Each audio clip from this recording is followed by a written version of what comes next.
This episode is sponsored in part by PTZ Optics. Why hire a camera operator when the control is in your hands? Visit ptzoptics.com for more information. And by NewTek, makers of the TriCaster TC1. Stun your viewers, not your accountant.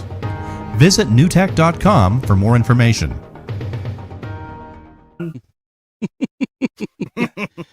Welcome everybody to Game Time. It's been a weird day, week, and I feel like I'm living in the Twilight Zone. We are. I believe so, because last week, originally I canceled the game night because my kids and stuff weren't going to be here. I canceled it. I'm glad I did, because we ended up losing power till like 10 o'clock at night.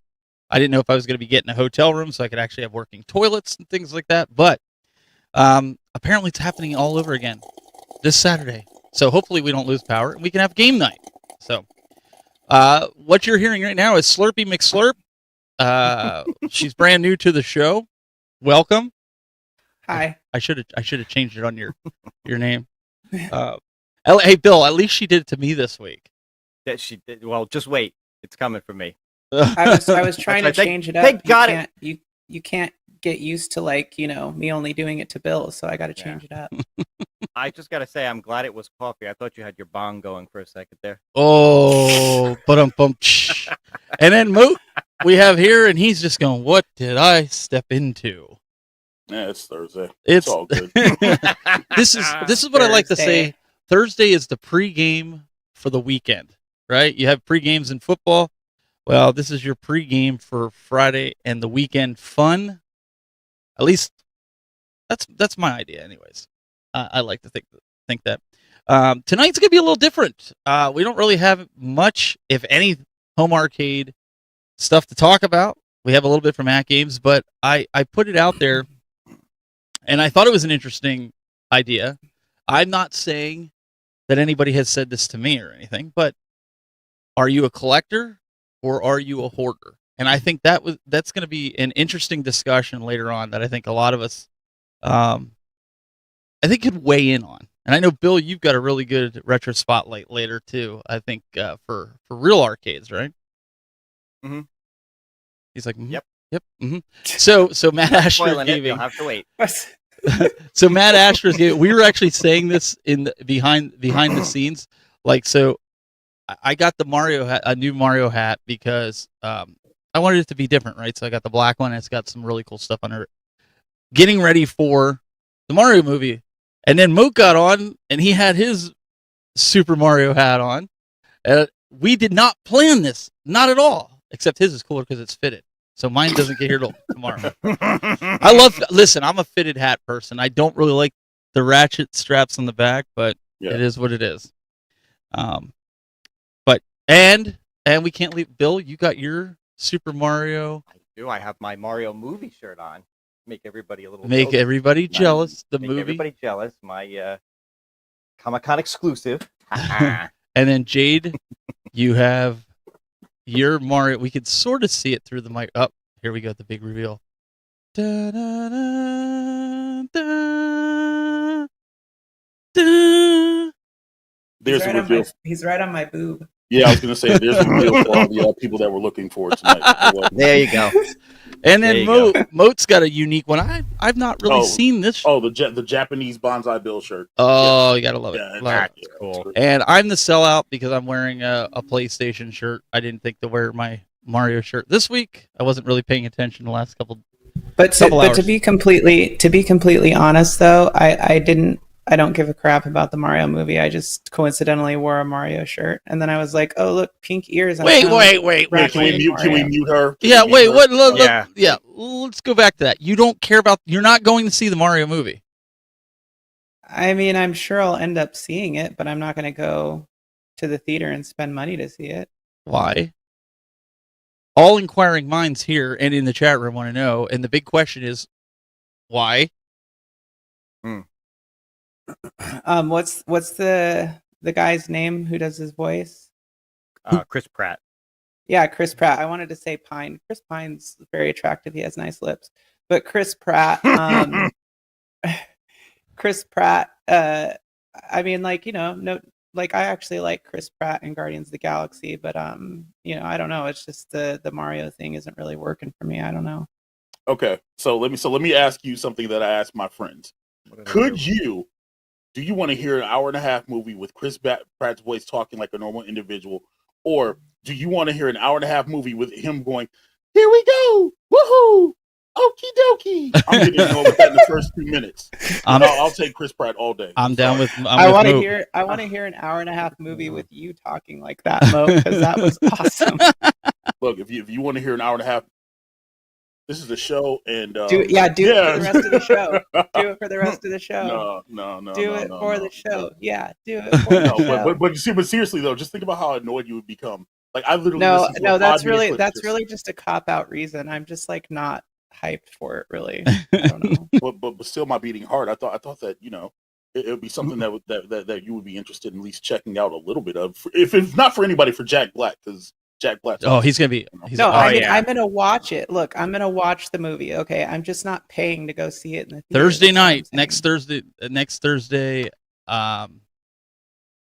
After the show, maybe I'll get a late showing, or go see it before it. But that's the plan. Or maybe I'll do a Friday matinee in the afternoon since everybody's off at work. Woo, MG is spicy tonight. We'll see. We do have a super chat. Let's pull this up here. Console Fanboy says, I think we're all extremely sick, but it's seen as healthy because the majority of us do it, so it must be okay. We enable each other. It's okay, though. I'm not quite sure what he's referring to on that one, but appreciate this super chat. I'm assuming it's the show topic. I'm assuming that's what it is. Oh, okay. I missed that. Now that makes sense, now that I read that. Somebody say my name. Yeah, we said you were sick. Jayde. In the head. I meant chilling. No, we said Zohar said sick, so we just automatically. That's why it didn't make sense at first. Okay, so yeah, we're gonna get to that a little later on with is it hoarding or is it collecting? But I think we wanted to talk about something that Bill, you pulled this up, or you brought it to my attention. You guys remember a couple weeks ago we had mentioned about the Wii U and how it could brick the NAND. Bill, why don't you talk a little bit about this, what you found? Yeah, so supposedly if you had let your Wii U sit for a while, you hadn't been using it, the NAND on it would be, like you said, bricked or whatever. You basically couldn't use your system anymore. Well, this modder is working on a way, basically, I don't fully understand what he's doing, but there's something that you can solder on the Wii U itself, and then he's working on a software piece that will pretty much let you just take an SD card and use that in replacement of the onboard NAND and bring your Wii U back to life. And he says once he gets it all worked out, he's basically just going to put everything out for free. So dude, probably be on GitHub or something. He's freaking awesome. He you know is who this on. guy is? Okay. Yeah, we follow each other on Twitter. He just did a video about and he's been tweeting a lot about fixing this. So he basically saw the original article where they were talking about the NAND frying, and then he got just balls deep into it. And I don't know, this guy, he's like a genius, but he does really cool technical videos. Like if you want to know how to mod something or learn how to or figure out how to, you can learn by watching his videos. Like he is detailed. But yeah, he's got his own YouTube channel. It's just Voltar. I think it's Voltar. I feel stupid now because I'm not sure if I'm saying it right, but I'm pretty sure that's going to be really cool if he can do a software patch on that, because I'll be honest, I checked mine the other day, it was working fine, so I'm like I'm in good shape right now. But it's nice to know that somebody out there is working on something that will. Yeah, he's like a Wii genius. Like if I have Wii questions, in fact, I just asked him a Wii question, wee little question. He does those ones where you can hack. I don't want to say hack because the hacking community gets mad, but where you could soft mod your Wii or Wii U, right? He does a step by step. I think I followed one of his tutorials once on the Wii to play my backups. Yeah, he's really good, and he's very articulate. Yeah, he's very articulate. You should pull up his YouTube real quick. Oh yeah, I'll just pull it up right quick. He's very articulate too. So, and it's crazy because he does like these over an hour long videos, right? And he puts these things out, and he gets like the last one that he put out last time I saw it was like within a day or two. Was it like 52,000 views or something? So like, I mean, he knows what he's talking about. That's him. And then go to his videos. Yep, scroll over to his videos. I'm getting there. Yeah. So see, he's been covering like the Wii U stuff lately. Mm-hmm. But he also has stuff like fixing your Nintendo Super. Yeah. He's nice. like I think I did smart with everything. Yeah. Like I think I did watch one of his tutorials when I soft modded my Wii. I believe I did his. It came up in a search, and but that's cool. It's nice to know. But I think we all figured that was going to happen, right? Like they're not just going to somebody would figure it out. Yeah, somebody's going to figure it out. But I think it's cool that he figured out how to basically replace the NAND that's on there with an SD card. Yeah, that he figured out, a way that you'll be able to do that. And I know some people were saying, they were concerned about speed or whatever, but the SD cards nowadays are probably faster than the NAND that was on the Wii U when it came out. Right. So that shouldn't be a concern. So the bad guy, Mike Worley, is in the chat. And I have to say, if you haven't watched my video this week of the challenge that I'm actually going to attempt, it's all his fault. So I just want to put that out there right now. It's all his fault. And then he made me kind of sit there and go, what have I done? When he started telling me some of the pricing on some of I done? But you know what though? He's had my back. He's like, you need to get this. You need to get this book. You need to work. Like he's coming in and trying to help me. I don't know how long it's going to take, but I'm going to try to get, if not, what are you talking about, Steven? The North American NES collection. I've decided that it was the first console I ever had with my brother and I'm actually going to try to do it. I have a video up. You're going to get the whole thing? I'm going to attempt to. Because he said, that's cool. Like he said, I could end up finding like little Samson at a garage sale that was $2 when it's worth like $2,000. So there's this guy on who has, I want to say he has the whole SNES and NES North American collection, or very, very close. Like, oh man, what is the name of his account? But he does great videos. Like I stitched with him one time, and it's his stuff is just, it's crazy, it's wild. But he did one where it was like, what's your favorite NES game or something? And then I stitched with Zelda. It was like, or name one of your favorite NES games. Oh, I can look. I can. Yeah, why don't you look it up? Listen, this is something I've never. I collect for all. I collect for all the consoles, and she's gonna get us copyright striked. I have a bunch of games for each one. We're trying to do a show here. If you haven't seen Mike O'Hearn memes, you really need to see them because they're just a treasure. No. Okay. So this is something that I'm going to document with video. I'm going to show every week. I'm going to try to show that because I'm sitting there like, man, I can't just keep doing reviews and stuff. That's getting old of different stuff. I mean, I will, but it's not something I want as my main content. So I was like, you know what? Every game that I buy for the NES that week, I'm going to do a video showing what I got and, if I got a good deal on it and just kind of bring everybody along on the journey because some of the guys were like, this is like a lifelong journey. And I'm like, it could be. It really could. I mean, I don't know. But you don't know unless you try, a lot of games for a lot of systems. You don't have a lot of NES games right now? I have 50 NES games, and probably half of them are complete in box. I don't have. That just seems like a lot to me, but okay. I don't have a lot of them from when I was a kid. My Zeldas are from when I was a kid, Link and Legend of Zelda.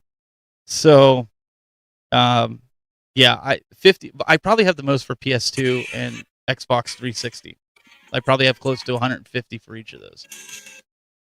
So, considering there's 700, what is there? 716 NES titles? Is that what it is for the North Americans? Somebody help me out in the chat. Plus variants. Close to that. Sounds about right. Yeah. Yep. So here it is. Retro Thunder. Yeah. Retro Thunder. MG says. Yeah. What game should every gamer play through at least once? And I said The Legend of Zelda.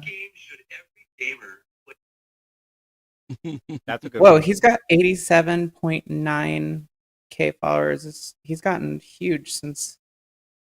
But anyways, yeah, like it. So if you go check him out on TikTok, it's just Retro Thunder, but with no E. So THUNDR. Paul Barris. Yeah, I started when I started collecting for consoles and stuff back in I want to say late 2018, early 2019 during the pandemic because there was nothing else to do and I ran out of room for arcades. Mr. Rightway, I've been friends with him forever. He's the one that I actually like learned how to do it, and not to use his catchphrase, but do it the right way, and find it and not pay out the wazoo for all this stuff, and learned if you find cheap games that are duplicates, how to flip them and get additional games to basically where it's kind of free. I mean, you guys remember Glenn got mad at me the one week because I got that free Game Boy. Yes. So there's different things like that. But either way, I'm going to start that journey. I think it's going to be interesting. I ordered Pat the NES. I think it's Pat Contry's book on the complete collection. Mike had suggested it, so that'll be interesting. I'm looking forward to it. I need a goal to do with that. So let's take a look at what AtGames. Well, I don't know if they announced it. We knew it was coming, but let's take a look at some pinball. AtGames news and notes. Yeah, you can check him out on TikTok, Steven. Oh, also, I will. Let's stay on the subject at hand, please. Thank you very much. We're trying to keep going with the show, and you're like, you're like sidetracking I thought you were playing here. one of those at-game Christmas song videos. Sorry. No. No, actually, AtGames. Well, this might be a Christmas song video. Come to think of it, no, this is an Easter song video. It's funny you say that. Oh boy. The new pinball tables, the two that dropped from Dr. Seuse. I actually got them early today. The rest of everybody apparently is getting them tomorrow. I'm not the only one. There's other people that got them early to test out to play. At first, like the ABC one, I was kind of like, nobody's gonna play this.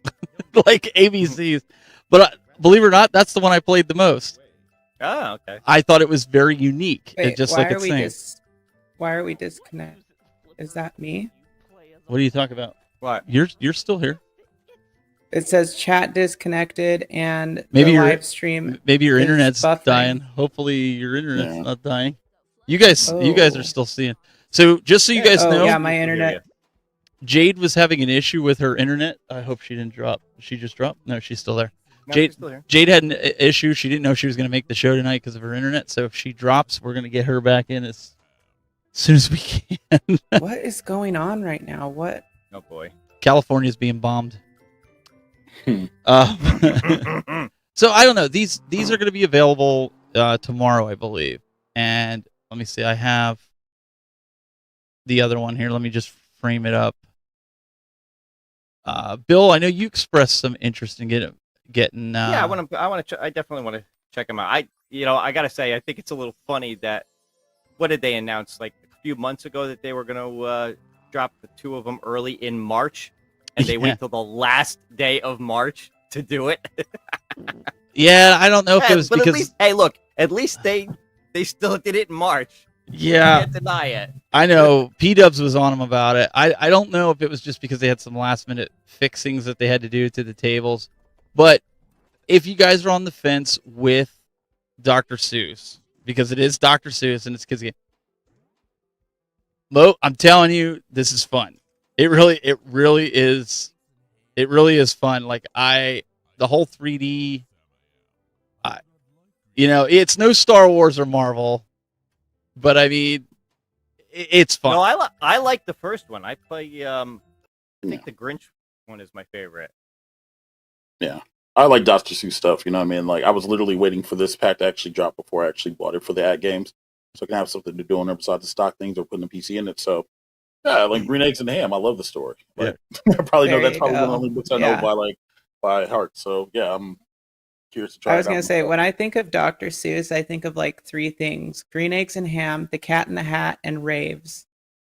If you know, you know. Yeah, green eggs and ham. My daughter likes that because her name is Samantha and we call her Sam and her friends call her Sam, so she goes Sam I am. And so Dr. Seuss. So she loves those Dr. Seuss tables, and they'll get a lot of play. $25. Ooh, it's steep for 2 tables, but I know you're getting the other 2 tables. If I'm understanding this correct, you get the other 2 tables, so you get 4. So I think they said June. The other June, yep. So don't look at it because I saw some people like, yeah, 25 for 2. You've got the $10 super chat there, Stephen. Oh, go ahead and read it there.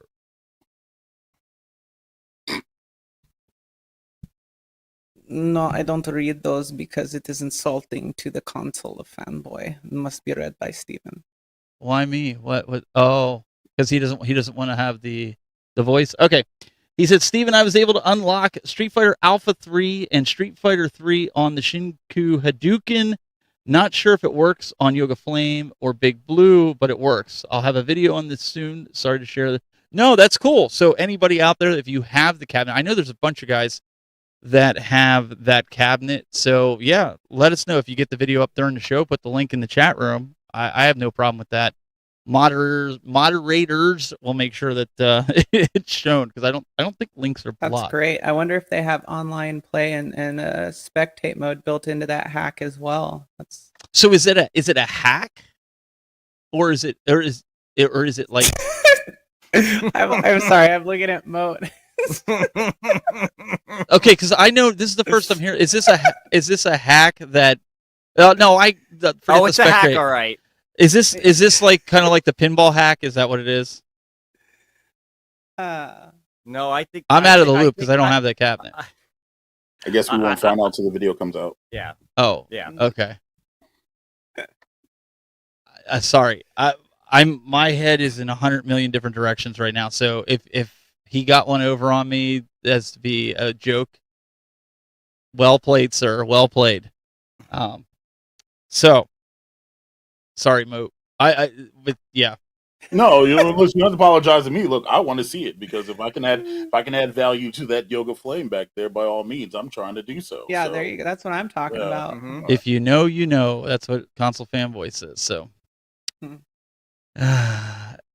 it's KSF being a Muppet, Steven. You Muppet. Look, everybody just wants one thing right now, and that is for Arcade 1UP to stop making Street Fighter 2 and do the Alpha series and Street Fighter 3. Yeah, everybody loves very much. MG says I look stupid right now. Probably. I feel stupid right now. Yeah. It's just been one of those days. I think all of us have had the day that we'd like to forget as well as the week that we'd like to forget. Amen. Oh yeah. So I apologize if I seem a little scattered today. It's just out there. You know what? That apology wasn't enough. We're gonna need another one, Steven. Okay. I'm sorry. Do I need to get on my knees and grovel? And please don't. I'm not going to. Unless Natasha is here.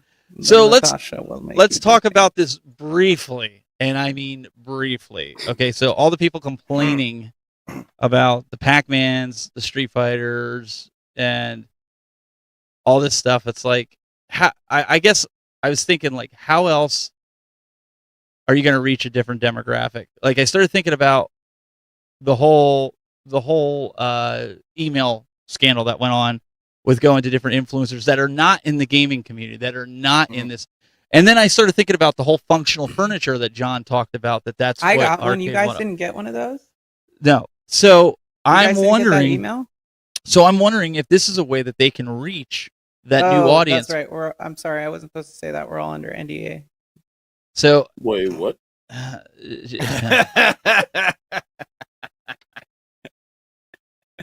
Oh, God, it's gonna be one of these nights, isn't it? Sorry, I'm perfecting she my has her live own troll agenda skills. compared to what we have. So I'm doing my best here. I really am. She's like in rare form tonight. I What was don't in know that what to tell you. cup? That's what I want to know. What were you drinking? That might be the first I question. wish there was some whiskey right there. Right there. A little bit of whiskey woohoo. I mean, is it Kahlua? I mean, it looks a little dark. No, it really isn't. I'm just neurodivergent, that's all.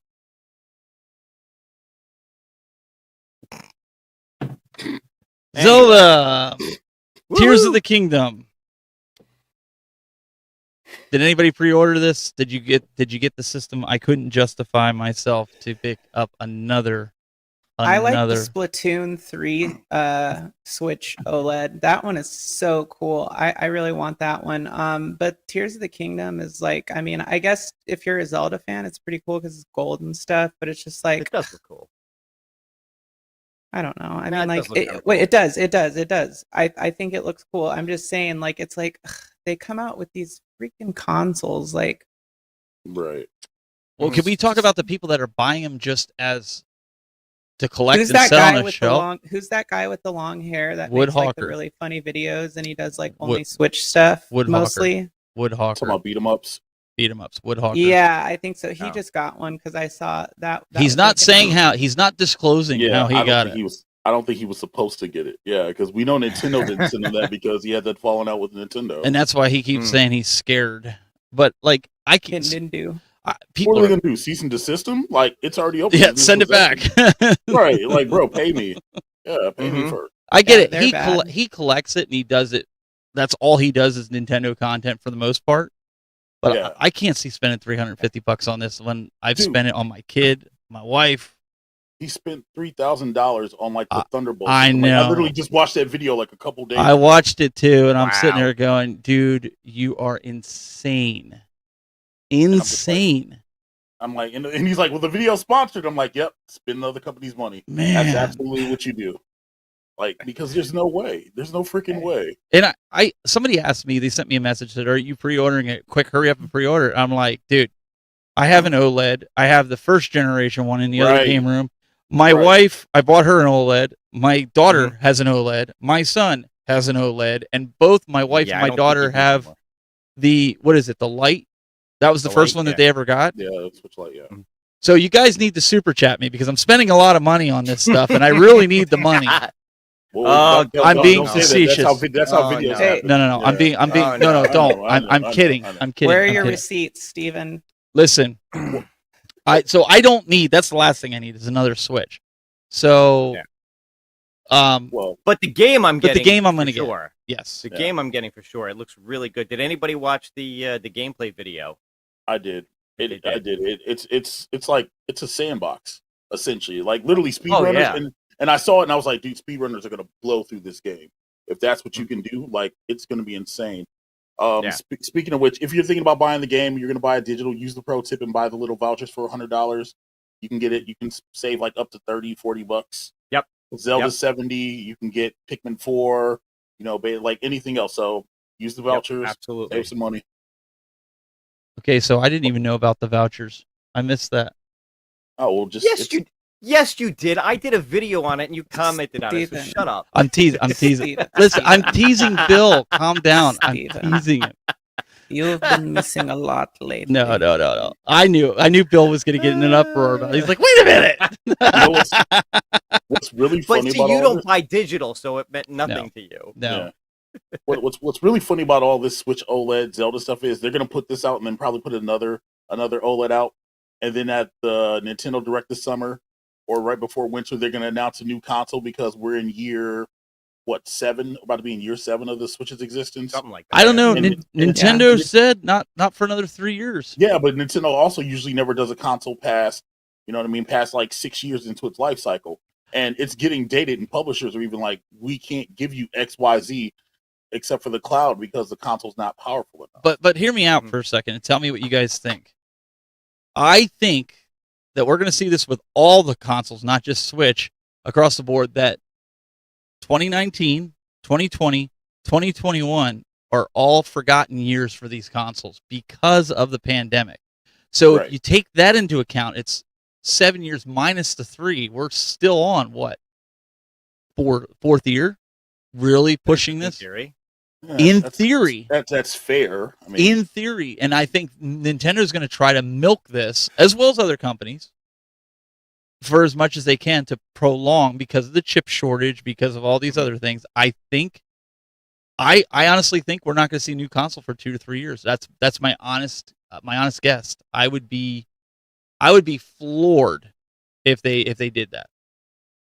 Well, they could always announce a console and still not have it come out to like 2024 or 2025. Well, you saw beat 'em ups, right? When he put it in, the last firmware on that Zelda one was from last year. And that kind of made me even think even more. It was from June of last year that they've had this console ready for a whole year and they held it. Of course. Mm-hmm. I mean, that's normal business stuff. You know, they build stuff and it's nothing really different in the hardware. It's just a Switch OLED with a skin. You know, so there's nothing really that they really need to do to it, you know. And update the firmware for stability updates. I mean, come on, like that's pretty much what it is. Yeah, and he said Nintendo always tells the truth. Well, no, it's just like any other company, right? And MG goes, 2019, the pandemic, which one was that? So what I mean by that is it was toward the end of 2019. We were supposed to get some different games. In fact, this game was one that we were supposed to get a couple of years ago. Mm-hmm. But when the pandemic happened, Nintendo pulled back on everything. So I don't know, man. I'm waiting here on Metroid Prime 4. Right. Yeah. So it's all these games. You know what? I was looking at and I didn't look up the information on this, so I'm going to sound really stupid because I can't remember, because I think it came out while I was on a deployment. What's that? But I did get it. I do have the game. I've just never played it. So I have Metroid Prime 2 Echoes on GameCube, and then I got 3 Corruption, and then Metroid Other M came out after Corruption or before? After. Mm-hmm. Okay, that's what I thought. So after Corruption. Yeah. So I have Other M, but I haven't played it yet. Don't open it. Listen, download the ISO. I'll send you one. Yeah, just don't open it. Let it be a Nintendo game and appreciate and value. Just don't open it. Right. And you're not missing anything. He's right. No. But is it so? It's all like the same style, right? Like first person. No, Other M is also more of like it's a 2D scroller like the other ones with like a pseudo 3D to it in certain parts, but it's its own story. It went in a very different direction from a lot of the other Metroids, and a lot of people just didn't particularly care for the way they took it. It was done it wasn't done by Retro or in-house. It was I thought it was Retro Soft who did it, or Retro Studios. I thought they did it. No, I thought it was some. I think Let's find out. I feel like I feel think like it was Mike somebody else. is on the right track. It's like retro something. Like Retrosoft Studios did the wrestling game, Retromania. Are we looking right now? No, we're like those cool. We're like those cool people on the podcast, and then we start looking something up, and we're all doing it at the same time. We're like, "Oh, look at me! I'm looking something up." Oh, it was Team Ninja did it. Okay, that's it. What it was. That's So it was very different. I was gonna say, don't count on me looking it up. I'm pressing enough buttons here. You guys go. There's 3 of you. There's 1 of me. A couple more. I'll sit here and press buttons. You guys look it up and tell me. Oh, okay, yeah. Now that I'm seeing it, right. I need to play this. So here, Download so ISO. somebody put in a question here, or not a question, a comment. Let me go back. It's Paul Barris, I think it was.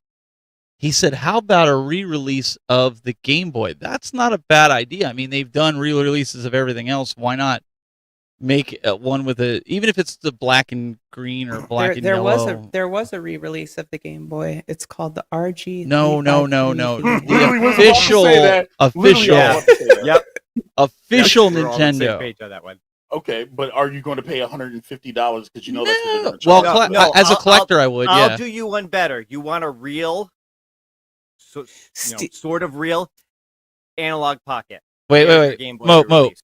ask me Yes, that sir. question again. You heard my story. I have OLED for me, my wife, my daughter, my son. Steven two is by lights. far the biggest. Ask that collector question out again. of all of us. He trumps us all in collecting. Oh no, like, no. It's not that I don't believe you because Keep obviously, those but super it's like- chats coming, boys. Come on. It's 100 because if they redo it, they're going to sell it for like 150. You know. Oh, and- yeah, and sure. Just because that, I mean, That's You're I'm gonna get thinking it like from 300. 70. 150 is a steal. They'll probably jack it up to like 300. Like I they have did a the really Game & cool, Watch. I have a really cool custom Game Boy Pocket. So I have two. They're both custom. I have a DMG and then I have a Game Boy Pocket, but it's like blue with a really nice what is it? Front lit screen. Oh, OLED. Anyways, it's really, really nice. I forget who did it, but I got it off these guys on eBay who like produced them. I'll have to bring it on the show sometime. But it's really cool. And then I actually have like a ton of Game Boy games, and then I have what's it called? I don't know, the SD card thing for Game Boy Advance, so I can play everything else on my Game Boy Advance. So what you're saying is you are a ROM collector. No comment, but I can tell you. So, that well, the reason Cool I'm Toy asking knows that where to is, get the ROMs. I was gonna say, instead of going to Cool Toy, you guys know that you can go to Jayde to get the ROMs. No, I'm not stealing. I'm not stealing that bit from Doug. That would be disrespectful. Mm-hmm. Yeah. I'm not buying it. But no, I think I would buy. I think I would buy it. Maybe a new a Power Glove, or maybe Boy. Game game. Power Glove. No. The Power Glove. I know. I realize now why my Look, parents never bought it. I have been collecting stuff since like the dawn of emulation. Literally, like I have a hard drive that has stuff on it that I obtained in like the That she probably has obtained. late 90s, very late 90s, early 2000s. She has obtained. Is there quotes on that? Yeah. You know. Actually, I'm sitting here thinking about it. If they did re-release a Game Boy, if they re-release like the titles that went along with it, like the mega sellers, you know, your Pokemon, your Tetris, your Mario's, yeah. You know what? I'd get behind it because I don't want to pay $400 for a copy of Pokemon Red or Blue and Thank you. Yes. Yes. Actually, yeah, I'd get that. I'd get behind that. That would actually I'd bring the get behind cost of all these retro consoles down if they even did the Virtual Boy and they remade it. The collectors would buy it, which would offset this whole But collection the cost of them to actually produce that, I mean, I guess with That's the nothing. way that the collector market is, I mean, it might actually be lucrative enough for them to do it if they did like limited runs of things like that. Well, think about it with the little mini consoles that they did, right? How many people that wanted the nostalgia of Nintendo, Sega, Super Nintendo bought those things, hacked them up, got every game that they wanted on it, and they're happy with it. The Nintendo and Super Nintendo prices came down. So did the Genesis. Yeah. They all came down. And I think if they did some of this stuff, like they started making, I hate to say it, they've got remake NES cartridges out there. I've seen them because Mike was telling me to be leery of them. It's bringing prices of things like that down. So I think for collectors, I think anything that is Nintendo to a collector, they're going to buy it. Right. And it'll retain its value because it's Nintendo. So Yeah. 100%. and it's not like they'd have to make whole new molds or something like that or No. source parts because literally people are making third-party parts and they're selling them and restoring, refurbishing them. Just watch Tronic fix his video. Like he just did like 7 of them. So Yep.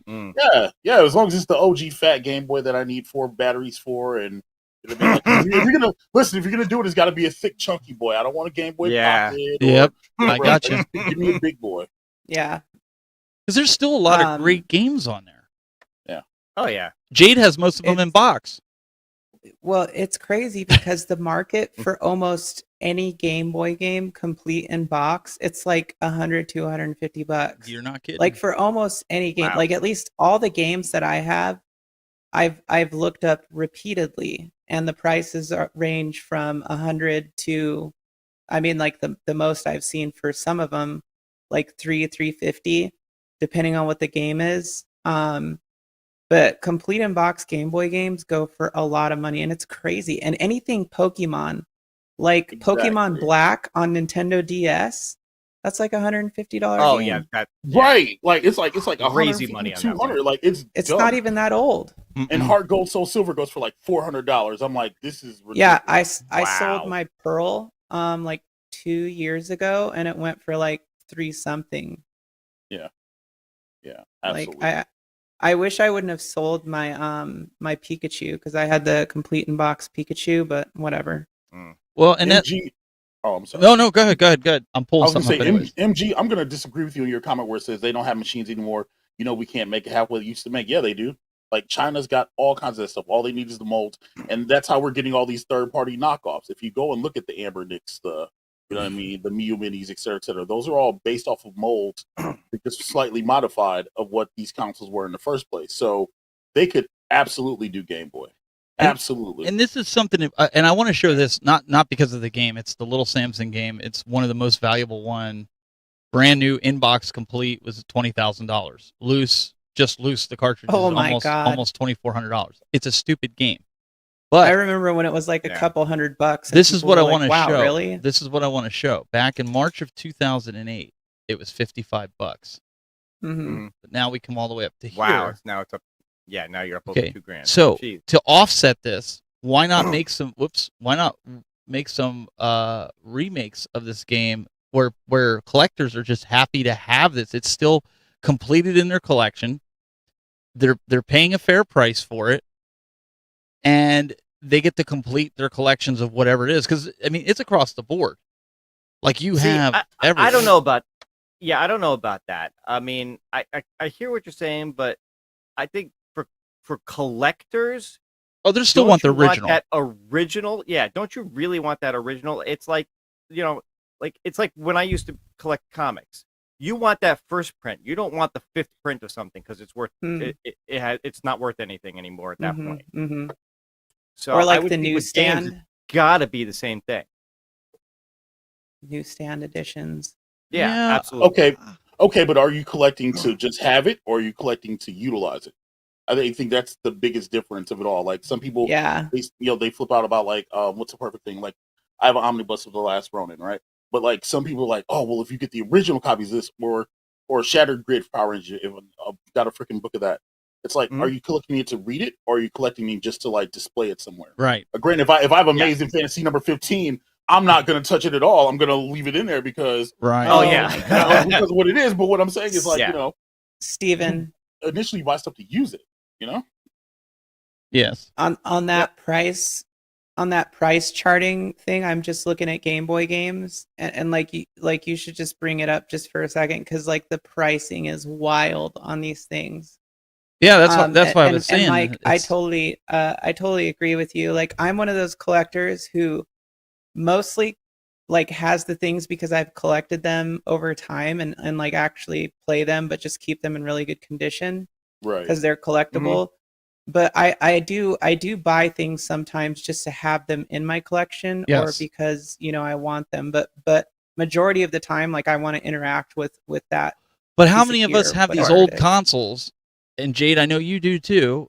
We have the multi-cart that has every game that the console ever produced, and then some. We have the Japanese games and all the other releases for it. Right. Yeah. That like right now, I have every Nintendo game ever made on a single cartridge that they'll play.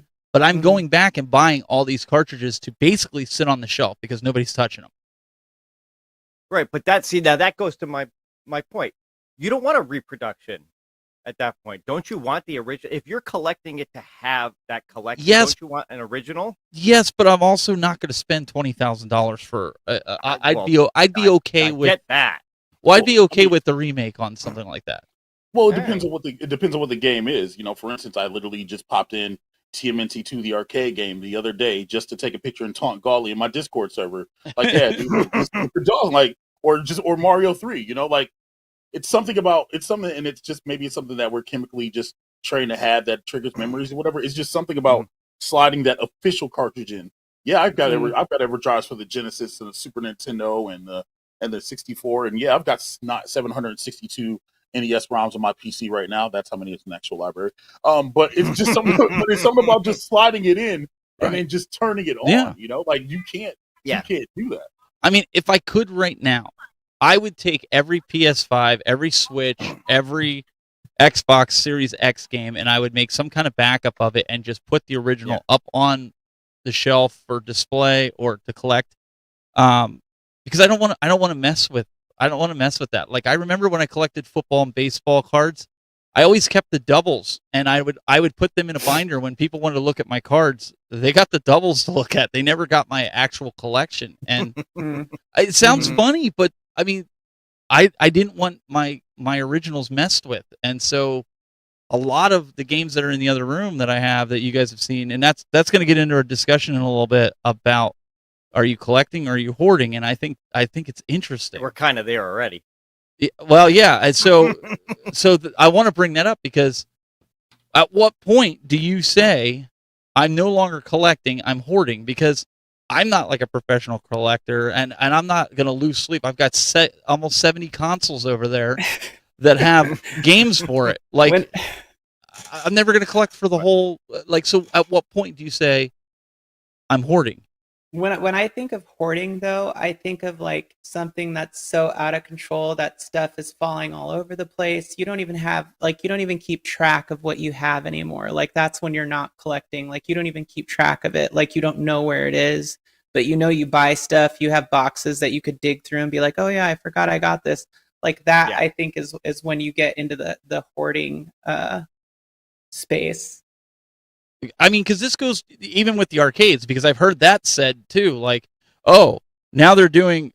I'll say it about me. Now he's doing console games, which I've done the whole time I've done the arcades. But he ran out of room, so he's done hoarding the arcades, the home scale arcades. So now he's hoarding video games, and I don't look at it that way. I look at it as I'm collecting, and I actually at this point in my life I have more fun collecting than I do. And I keep track of all my games that I have. I have an app on my phone that I scan every barcode of every game with CLZ. Oh, I do, and it tells me what my collection's worth. It tells me if I have a duplicate. This is great. Like if you're not sure, because I mean after you have so many games, you're like, did I get that one or do I have that variant? You can just scan it. Done. Easy.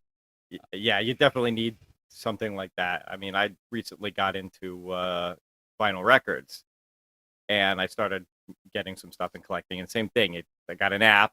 I got to scan it. Tells me, what it's worth, and that way I know which ones I got, which ones I still want to get, that kind of thing. So same concept. So wait, I was gonna say, what about? I want to get you while B's writing this, but B, define hoarding. Why do you say you're a hoarder of games, or excuse me, a hoarder of toys but not games? Go ahead, Mo. Oh, I was going to agree with B because I can answer that. Because literally, my office closet is full of nothing but figures and boxes. And anybody who was around in the early days know that there were shelves upon shelves upon shelves behind me of just figures and pops and stuff. And even right now, the thing's freaking chock full. You're just like, you don't need this. And then you see a Kid Buu statue from Japan that that you need or whatever, or that you want. And it's just one of those things where it's like, Sephiroth over there in package, brand new first edition, and Broly and stuff. It's just even with the stupid amiibos, it's stuff that we know that we want, but we know 10 to 1 we're not going to use. But hey, maybe one day down the line it might be worth something, because as kids we didn't know any better. Some of us got rid of a bunch of stuff, some of us broke a bunch of stuff, and now it's like, I'll show you now, older Mo. We'll keep all this stuff. but Mo, at what point do you classify yourself as a hoarder? Because are you stepping over things and stepping on things to get? If the fire department has to come to your house to get you out because there's so much stuff blocking your path, then you're a hoarder. Well, no, because if you you've watched the realistically show open the door- Hoarders. You've watched the show Hoarders where people got to make cow paths through stuff to get to it. Like B's saying, If your game boxes have cockroaches in them, you're that's a hoarder. that's the way. But that's So I different, agree though. with Like, that. If that's different, if you watch Hoarders, people are believing in collecting old newspapers and collecting old chicken bones and stuff like that. You know what I mean? Like, we're talking about like collecting like games and toys and stuff. Legit, some of the stuff. No, that you he's see not people kidding. Collect on Hoarders, like it's because it's mental illness. And yeah, we've already Yeah. said before, we're all sick. Okay, doesn't matter what it is, we're sick. We're not to the extent of where we're saving old paper plates or something like that, but we all have an issue. Steven, you have an app that literally barcode scans and keeps all that stuff, so you're way beyond me. So, you know, But I feel we're- like that's how you have to collect. Like even with baseball cards, I have to keep a tally of what I have so I know what I have so I don't buy it again. Like I feel like if you just keep buying without any kind of reason, that's hoarding. I'm not gonna lie. There are times when I feel like I just want to like throw all my stuff out the window because it's like, I don't really know like how to properly articulate this, but I mean, I don't want to feel like I have any kind of like attachment to my stuff. And it really is stuff that I've collected for the most part over a long period of time. And occasionally like, I'll spend money on things. And that's when I start to feel like weird about it, is like if I'm buying older things because I'm just like wasting money, but it's like not, but it is at the same time. I'm like, I could be doing something else with this money. collecting.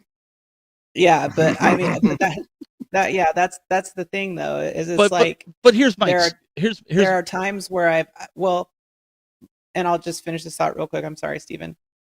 But basically I have to like figure out for myself like how to kind of mitigate or curve my collecting habits, because sometimes it's just like I see something new, like I think I'm like finished, and then you see something else and you're like, oh, I kind of want that though, and so I really have to like figure out how to like kind of curve things and adjust my collection so that it's refined and like rationalize like what I'm actually going to use out of it sometimes. Because to be honest, like and for the sake of logic, like I really just don't want a bunch of crap that I'm not going to use. But at the same time, like there is the collector inside of me who's like, just leave it. Like, well, it's all this stuff that you and that's have, what I want to dovetail on what you're saying here, because you're saying like you could be spending your money on other things that are maybe more valuable or something you should be doing it. Okay, so my question then to you guys is,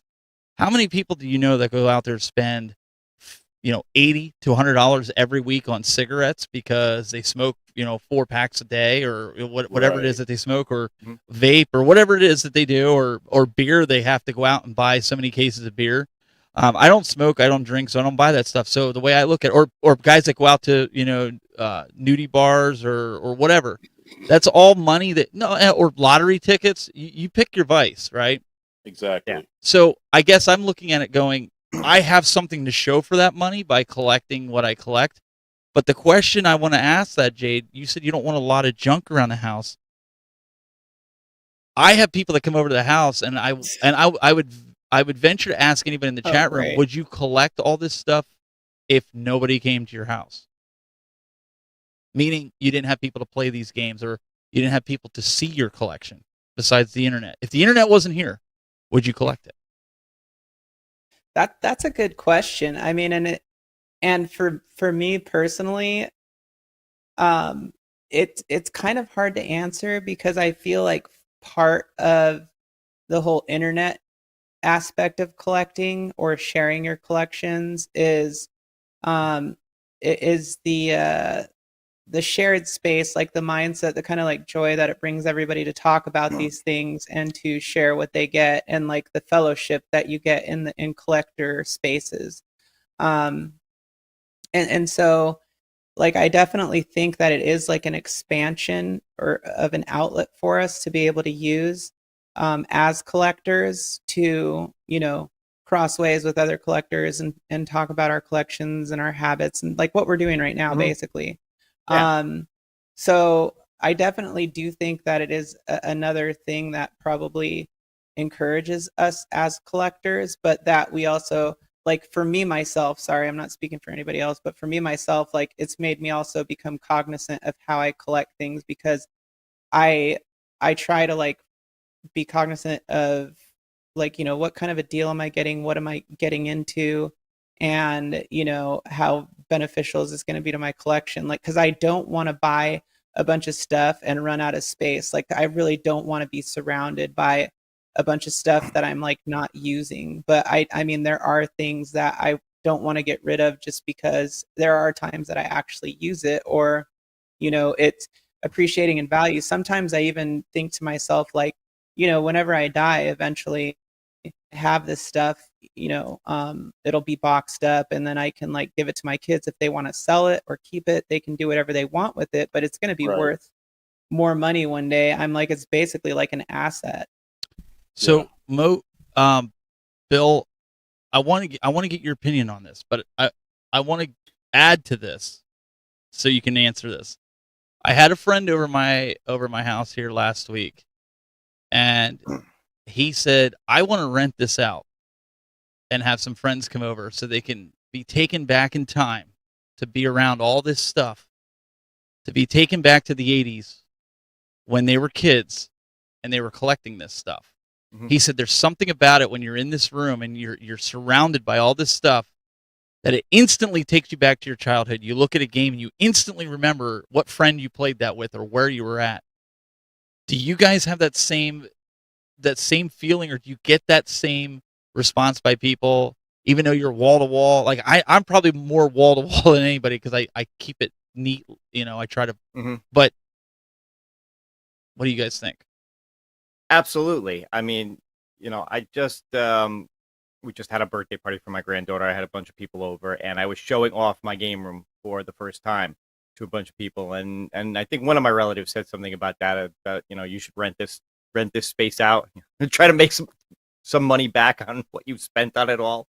But look, going back to Jayde's point too, I think there's always been a social aspect to collecting, no matter what you collected, whether you were into video games when you were younger or comics or whatever it was, you hung out with and you had friends who were into the same thing. And if, you know, you got a game that your friend didn't, you know, the next thing you know, you're saying, come on over and play, or they're inviting you over to their house to play and whatever. So I guess there's a difference between, you know, whether you're collecting new stuff that, you know, other people are collecting that you can enjoy together, or like you said, collecting nostalgia, you know, to show off to people. I think they both have social aspects to them. I think you do. I think you want to share your love and your passion of these things with others. It's just natural.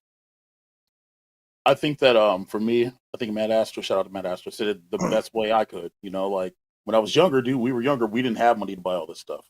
So now that you're older and you've got, you know what I'm saying, disposable income and whatever, you can get the things that you always wanted, you know. And yeah, retro stuff is big right now. I was just in a Walmart and they had a freaking Dragon Zord, and instantly 10-year-old Moat was like, bro, you never had a Dragon Zord when you were a kid. Like, you think I'm joking? Listen, there's a Megazord. No, I agree with you. I didn't have it when I was a kid. Yeah. You know what I mean? And it's just one of the things where it's like, when you get older, when you were younger, you're like, when I get older, I'm going to have all this stuff, you know, that you want to have. And yeah, and part of it, you know, part of it for a lot of people is just a dopamine rush. It's just right. But then some of it literally is like, it's an emotional tie to it, even if it's something that you pick up, you know, for the first time. To Jay's point, you know, it's memories. You know, kids come over, the kids hang out, whatever, you do the stuff with kids, whether it be playing on a Dreamcast or whatever else, right? And it's all tied to that. You know, one day you're not going to be here, but those memories will exist. So I think that's also a big part of it. Can we get a little obsessive with it sometimes?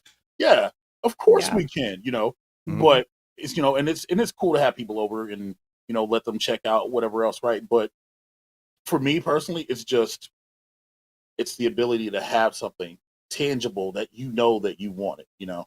It's like this whole room right here. And Evan, it's me, Evan asks me all the time, you should do a room tour. You should do this. I'm like, no, bro. I'm like, listen, dude, if people knew how much of a nerd I really was, they wouldn't take me seriously for being a 6'3" black and Cuban dude. They would think that I was XYZ. I'm like, bro, and that's I'm like, dude, like, not everything's in this office. It's in my living room and everywhere else. I'm like, dude, listen, no, just no. But I honestly, definitely. honestly, go ahead. I was just gonna say, like, I can relate to, like, I don't like using that word, but I wasn't like poor per se growing up. But I mean, my parents got divorced when I was young, and it was tough. So maybe I was more at one house than the other, but my parents were by no means wealthy, and Right. my mom would like bust her butt to occasionally be able to, like, get me and my brother stuff that we would ask for. Exactly. And so there is definitely that aspect as I got older to be able to try and kind of obtain some of the things that I wasn't able to get when I was younger. And I mean, when I was like younger, older, like 19, 20, and stuff like that. So I definitely agree with that, a lot of it stems from, a lot of our collecting habits stem from the experiences that we had when we were young. Yeah, and it's just one of them things where it's like, people are like, oh, well, you love Capcom. When I was a kid, dude, literally, that was like one of the only like 6 games I had. It was Street Fighter, Maximum Carnage, Power Rangers, Sonic 2, Eternal Champions, and I want to say Troy Aikman's NFL football, right? So you remember like that kind of stuff. It ties to you, So for me, it's just one of them things where it's like, oh, well, I always wanted to play XYZ when I was younger. Yeah, I could emulate it, but I really wanted it, Do you need to own a copy of Marvel vs. Capcom 1 for Dreamcast? No. Do I? Yep. Yeah, exactly. Do you need to own Mario 3 on a cartridge? No. Do you have it? Yep. Why? Because it's like this is stuff that either you have emotional ties to, or like for me, you just sit with it. There are other individuals that are just like, well, I'm just gonna get it because I can. Like people in my Discord yesterday bringing up Zelda who went and pre-ordered 4 of them so they can flip them. Not mad. Get your money, boo boo. You know what I'm saying? But it's the principle thing. It's like, I think hoarding is when you're putting Funko Pop figures in a garbage bag and store them into your closet. Oh wait. Yeah. or you take video game systems and video games and put them in ShopRite bags, so they actually have to ban you for taking bags. Glenn, here's one of the things that I do though, that I have used as a tool to kind of mitigate, and that is, all right, if an emulator doesn't play it perfectly, or I mean, when I say perfectly, I mean like it plays all the games on that console and there's no major issues. I mean, no major issues. So like Super Nintendo emulation, right? Then I might consider bypassing the physical collection of whatever that is, and and using like an emulator to play it, for example. But the thing is, like, I own a lot of those consoles. But for example, like, what is it? PS2, N64 still isn't emulated perfectly. Certain games, not even on Switch. Right. And so there are certain games that, like, the ones that I'm going to aim for are, or the consoles and the games are ones that either aren't emulated properly or are not going, it doesn't look like they're going to be working like that anytime soon, especially, but if there is something that I can do to play it on the real hardware, then and it's not like gonna just destroy my bank account, then I'll probably take that option. I think that's where you get into trouble, right? Where people skip paying their bills to support their habit, their video games, whatever they're collecting, right? Yeah, that's a different thing. Yeah. But to Jay's point, you need if you're a gamer, you need to have a 64. You need to have a Sega Saturn. You know what I mean? Like these are hard to run games to emulate, whereas you could emulate Dreamcast on a potato. So and then there's ways to mitigate it further, like N64. You can get it. It makes more sense to spend $200 on in one of those Ultra 64 carts that you can use an SD chip in, Which reps? then to actually try and buy all the games because they're so expensive. And same thing with Sega Saturn. They have like a GDMU for Sega Saturn, or you can get that action replay cart for like $20 off Amazon and just flash it and then just play. Well, no, burn CDs. But see, the Satiator card, you don't even need to install a Terra Onion or a GDMU. You can just pop it into the expansion port and run Sega Saturn games from there. Right. Sorry. Sami Zayn, it was all a dream. I used to be Word Up magazine. Yeah, that's juicy. Notorious B.I.G. Anyway, let's keep going. So I think emulation has its place when like something like TurboGrafx 16 and again like Little Samson, when you have games that are just astronomically priced that you want to play, whether for knowledge for doing a show like this or maybe you're doing something specialty on YouTube. Emulation is it's not perfect, it's not the best, but it'll actually allow you to play the game without having to spend thousands of dollars and on a rare title. But those kind of like hardware options though are also really good investments in my opinion. Like if you have the system hardware, and I mean there are so many options out there now. Stone Age Gamer, is a major distributor where you can go and look at things like that. But I mean, there are so many options to be able to still utilize that original hardware. And I think that from that point of view, like at least if you're getting the original hardware, that you can still at least experience those games the way that they were, meant to be played with the original hardware if you want to go that route. So I think that that's something that's really cool for people who collect, but also really actually like to game and play the games and stuff like that. So but see, emulation it's a double-edged sword because let's talk about. But that's not emulation though. Well, no. But I understand that. But what I'm saying is like if you talk about getting into emulation, some people, and this is the argument I hear all the time. Certain games, if you play on Fightcade, run better than they do on actual arcade hardware. When it's the inverse, where on Fightcade, some of them are sped up. You know what I mean? Yeah, so right. They get used to that, and then they go play. Let's say, Jayde, you can talk to this. You on the cabinet. Let's say they go play MVC2, and then they talk about how slow it is and how it's not responsive like this. I'm like, but dude, this is the game. Yeah, exactly. What's crazy? The best version. It's funny you say that because what's crazy is I was playing MVC2 on Dreamcast last night because I was testing out my arcade joystick. The Dreamcast official one with the green buttons and stuff. Yeah. And I need to like fix my joystick on there. It works, but it's like loosey. Anyways, so I was playing it and I went to like select my characters and I was like, where are my characters at? I never noticed that on the Dreamcast version of the game, the characters are actually in different, the unlockable characters are actually in different places. Yeah. But that's not my total point. My total point is that the game actually plays better on it doesn't play better, that's not true. But on the Arcade 1-Up cabinet, it's sped up compared to the arcade version. So going back and forth between the arcade version and the Arcade 1-Up version in single player mode, single player mode, it actually is faster. And I'm not talking about I'm not going to talk about input lag or anything. I'm just talking about the game itself. Right. Yeah, right. it's faster. Doing supers in the arcade, you get more slowdown in certain supers in certain areas than you do on the Arcade 1-Up version. And so that's the true thing about emulation is that it could be a little bit too fast or it could be a little bit faster and stuff like that. So and that's what I was trying to say. It could ruin the experience of the game that you're playing depending on what it is. Also, Dreamcast version is the best version. This isn't a debate. And if you own the PS2 version and thought you were good, I'm going to say let's fight. Because PS2 version was. Anyway. So let's put a button in this and get on to Bill's segment here. But Mo, are you a collector or are you a hoarder? I collect, but I hoard Funko Pops apparently. So yeah, I have a problem. But the Funko Pops are expensive. Question mark? Is it out of control that you have to have a cow path? No.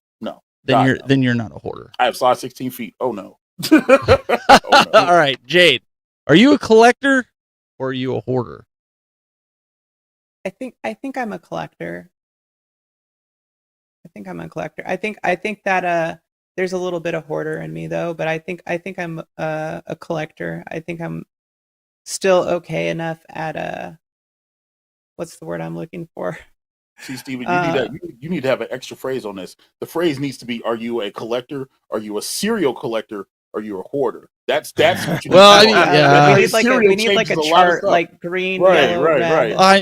I know. There's like so many different levels, but I think for most of us, right? You would say you're a collector. Bill, are you a collector or are you a hoarder? I would say collector. I don't think I have nearly as much, especially game wise, as you guys are talking about. But So even the things, the toys, like Moat was saying, the pops and whatever, I don't have them, lying around everywhere that I got to step over them. So I'll go collector. So one last question for everybody here before we move on, and that is, and this will determine if you're a collector or hoarder, and this is the same way with you guys in the chat room. You're a hoarder if hard times came and you couldn't get rid of your arcade 1-ups, AtGames, Legends, pinball, whatever you have, and your console stuff, everything you've spent years and years collecting. Now I'm going to ask you, Moat, are you a hoarder or are you a collector? Hard times. You have to give that up because your daughter needs an operation. Then I'm a collector. Absolutely, that stuff can go. Okay. Cause stuff, but that's different circumstances. No. The hoarders can't get rid of that. Well, yeah. Well, that's an easy answer. It doesn't matter. Everything. Yeah, if you can't let go, I see what you're saying. Yeah. You can't let it go. I agree. I would easily be able to let go of stuff if I had to feed my kids or whatever it was. I would. Yeah. I'm the same. I'm 100%. The same way, Bill. I saw you shaking your head.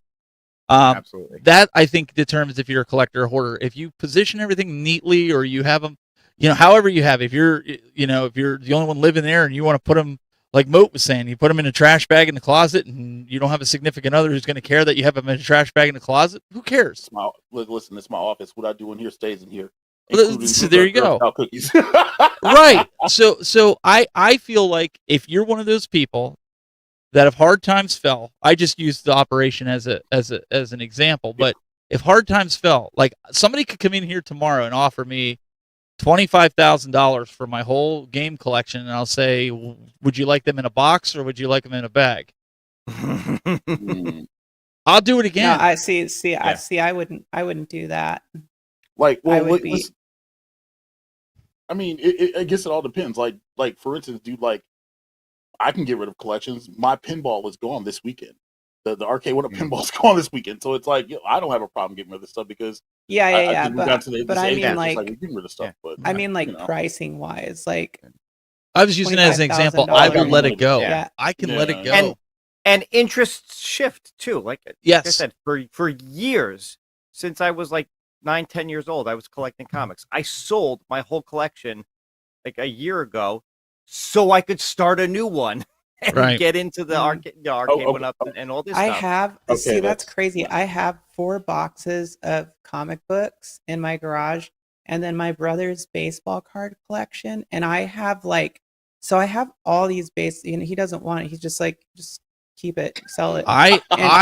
He's literally thousands and thousands of baseball cards in like 2 boxes, and I'm like, I know that these like have to be worth something, but I just don't even know where to start. But see, I have about they're all like, I have about 8 Avon boxes. If you remember the Avon boxes, the really big boxes. Okay, my grandmother did Avon.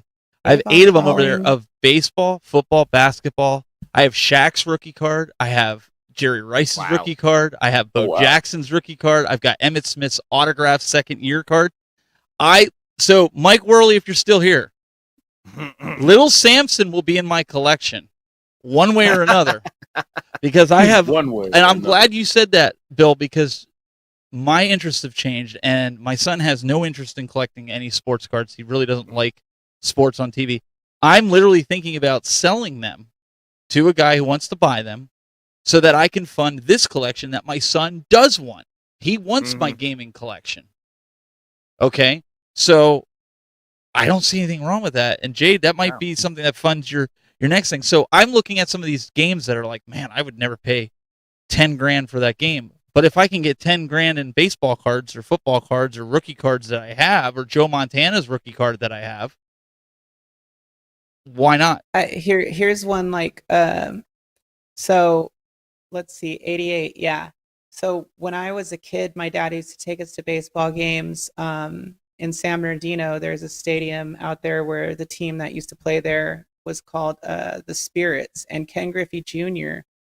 was a rookie in the minor leagues on that team. Like this is something that I remember very vividly because my dad told me and my brother when he got drafted to the majors or whatever.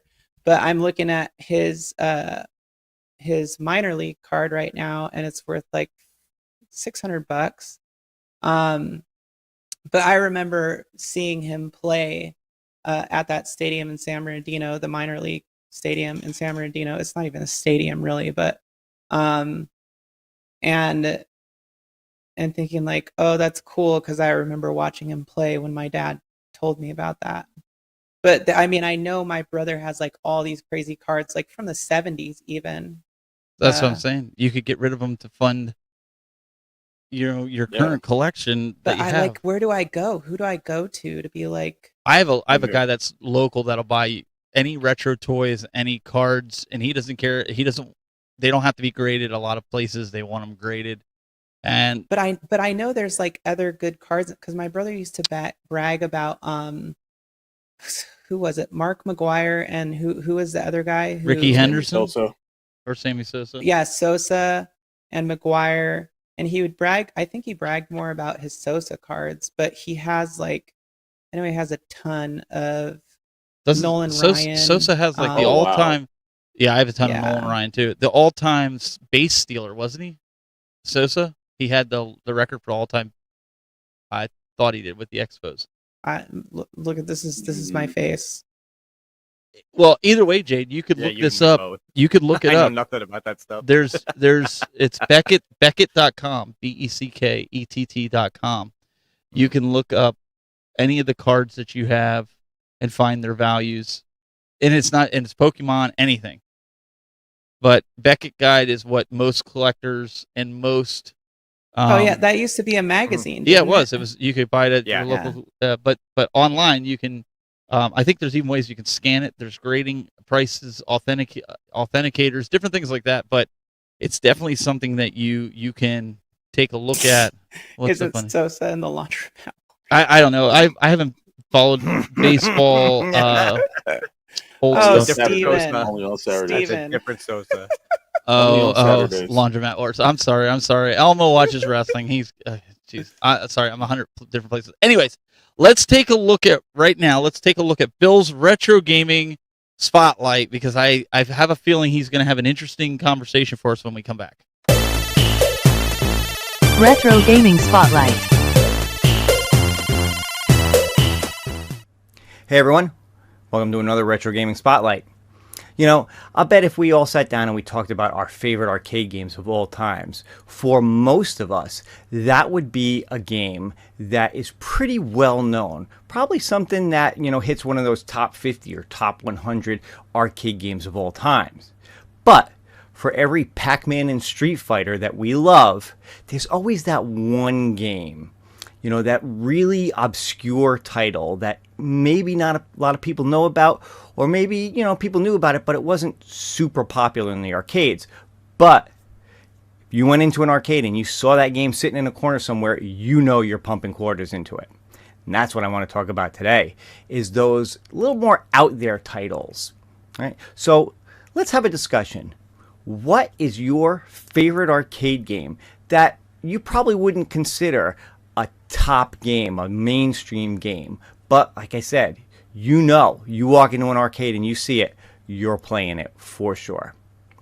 I'll start the conversation off with mine. Here it is. This is Crossbow.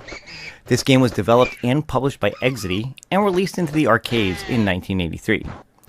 It's a light gun shooter, and in the game, you are tasked with helping your band of adventurers traverse multiple screens with the goal of eventually getting to a castle where they have to defeat the Master of Darkness.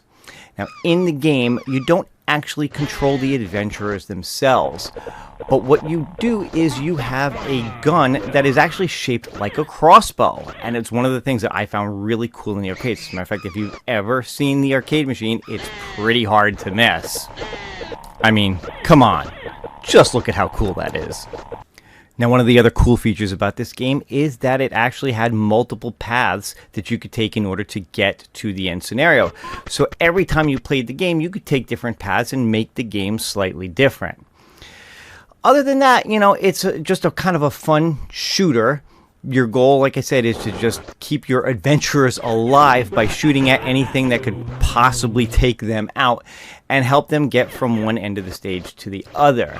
If you lose all your adventurers, the game is over. But there you have it. A unique game for sure. Definitely fun, but probably never going to make anybody's top list of the best arcade games ever made. Now I throw it back to you guys. What's your guilty pleasure? What's your, obscure title that you love? Let us know in the comments. Now, back to game time.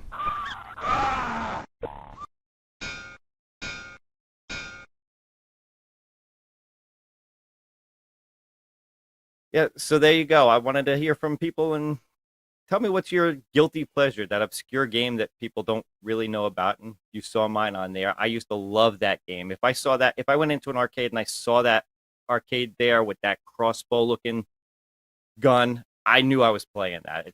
It's not the greatest game, but it was just something about standing there with that crossbow and shooting at these, all the things coming at you on the screen that I just absolutely love. All right, Jayde, what was yours? Do you know? Do you have one, or did you always? Why do you go to me? Because you're the arcade. Well, fine. Moat. Which one was your arcade? Hold on a second. Let me. I don't have a deck in here, but let me hit the Uno reverse back to Jayde because she's a lady.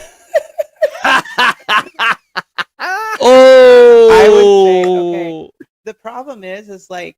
See, I tried to be nice. For me, some of the obscure games that I remember seeing in the arcade that I would go to were ones that I had not seen, like, in the arcade that I would normally go to. So if I would go to Aladdin's Castle at the mall with my dad, there were games that I knew were going to be there. Like, for example, Altered Beast, Golden Axe, Moonwalker, stuff like that.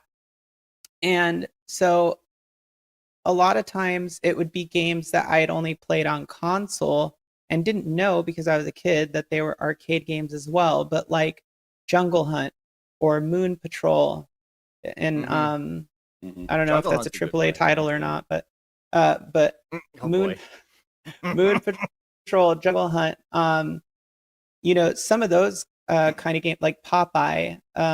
If I would see some of those older games, I would automatically be attracted to that and either want to sit there and watch it on attract mode, or if I had quarters or could get quarters, like try it out. Because it was always fun to see the difference between the arcade version and the console version. I really had like a lot of attention to detail when I was a kid, so I would be like fascinated by the sprites and gameplay on the arcade version versus what I was playing at home, and I would always want to try it out because the arcade always looked better, right? Yeah, absolutely. I feel bad for using Uno reverse. I shouldn't have done that. I'm sorry. All right, so I guess mine, for me, it's pretty easy, but it's just something I'm like, for me, it was obscure because you rarely saw them in my area. It was like Bucky O'Hare because you only saw like one in like one place. So for me, because it's a Konami title, The Simpsons, X-Men, those got Turtles, those got the attention. Bucky O'Hare would usually sit and collect dust. And where I used to see that used to be sitting right next to Ring King. So I guess like those two, I guess together, like in the Island of Misfit Toys, those were the arcades that were just like, they were just ignored, So those are mine. Yeah. Ooh, I know. So there was this game called Sky Soldier and you would be in this like little jet, and then you would go like through a time warp, and you would go back in time, and so you would like time jump, but you could play 2 players on it, and one of the jets would be red and the other I think was like green. And that was like one that I had only seen in one arcade ever. But that I was just fascinated by, I think because it had like time travel and looked futuristic. And then I know Zaxxon is more common, but I only saw that like once or twice in the arcade. And I thought it was just really cool because I had it on Atari, but it was on the disk drive. And I don't know if you guys, anybody who used Atari disk drives, if you remember, they'd break all the time. Like the belt would break on those disk drives all the time. So if my disk, like sometimes it wouldn't be working, and I hated that because I loved all the disk drive games were like the best versions of them. But Zaxxon was a disk drive game that we had. So if I saw it in the arcade, I was just like, oh wow, this is so cool. Like the graphics look so much better, and it was neat. So those are definitely 2, maybe not super obscure, but Yeah, I think it's a regional thing. Like another one I just thought about, like is off-road. Off-road was like really rare to see, like the 3-player. It was really rare like to see. the I four- was, the like, I was four-player just gonna, one? I was just gonna Yeah. say that Yeah. off-road would have probably been the one with the 3-wheel because there was only one arcade in my area that ever had that one. And anytime we had a chance to play that, we went and played that. WrestleFest, believe it or not, was another one. They only had it. Dude. Yeah. They only had it at the bowling alley. That was it. WrestleFest. Anytime we went to the bowling alley, we always played WrestleFest because the arcade didn't have it.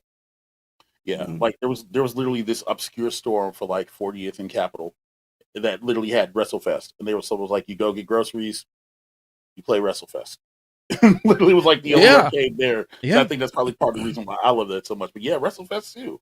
That and you see them Power Rangers. That was the only time I ever really saw the cab. Yep. So 100%. You know what else was really cool about the arcade era, or coin ops era, I should say, is like all the little places. I was thinking about this the other day. All the little places that you would find where they had like one arcade machine tucked into a corner, you know?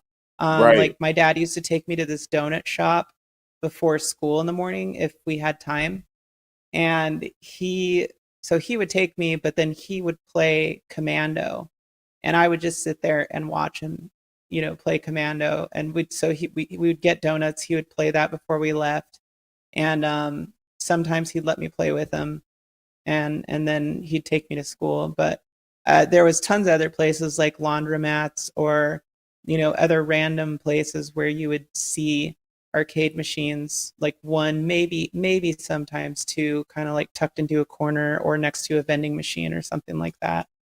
So and you would often find obscure machines there. Sorry. Have you guys? No. I was just asking. Have you guys been reading the chat room here? I've been trying to throw up the comments because some of these games, man, Kung Fu Masters, Arm Champs, Puzzle Fighter, Cliffhanger. Yep.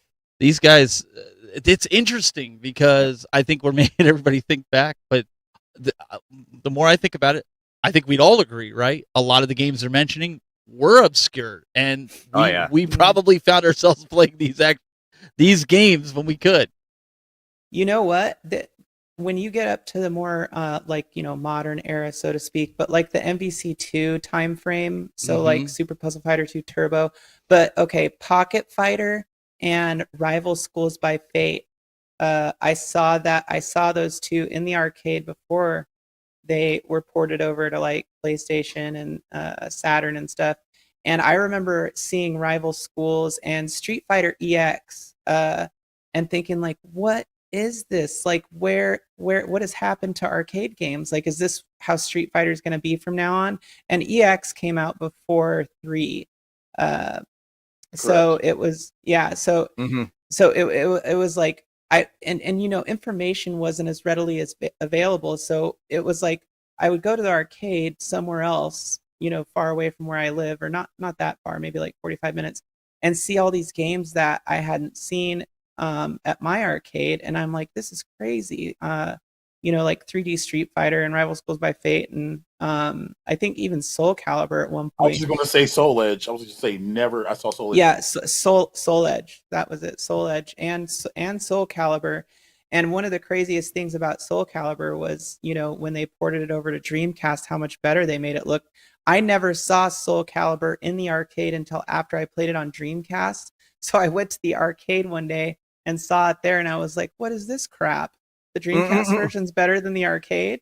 It's just so funny because the mindset back then was different. Like the fact that we would actually get arcade games that were perfect ports basically, but upgraded to a console. It's like, right. You couldn't have asked for more back then. Like, now people complain about a lot of things that aren't, Yeah.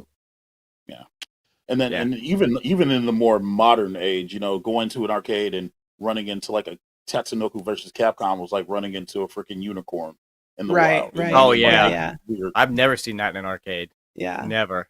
And that's what I'm excited for with the new arcade that's opening up. You guys saw my video. It was like a few months ago where I got an exclusive peek. Got to go in there.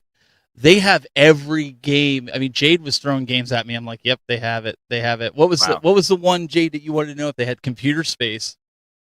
Yeah, they had. They have a couple of them. Mint computer space.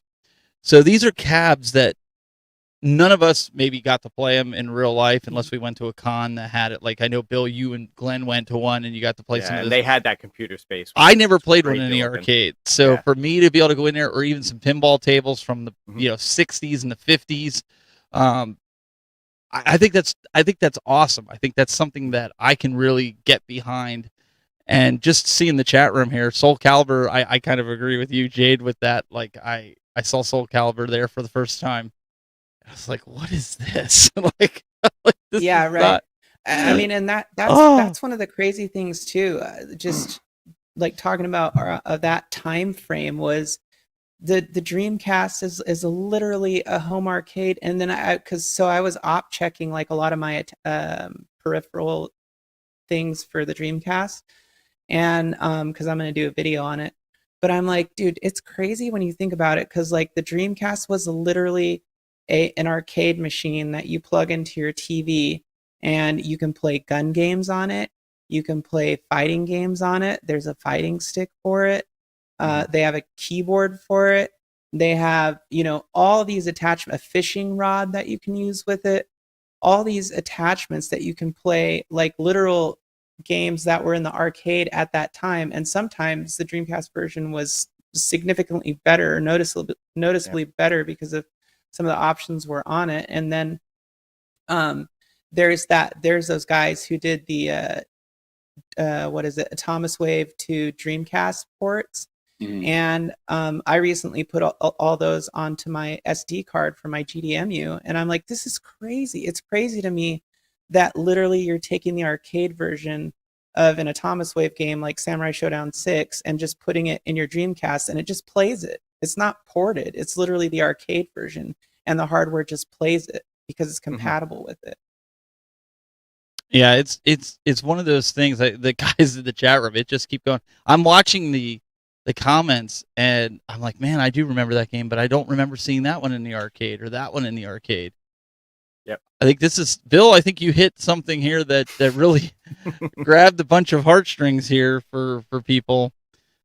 Because when you put that into perspective, well, okay. So what did they call it? The Play Choice, was it Play Choice 10?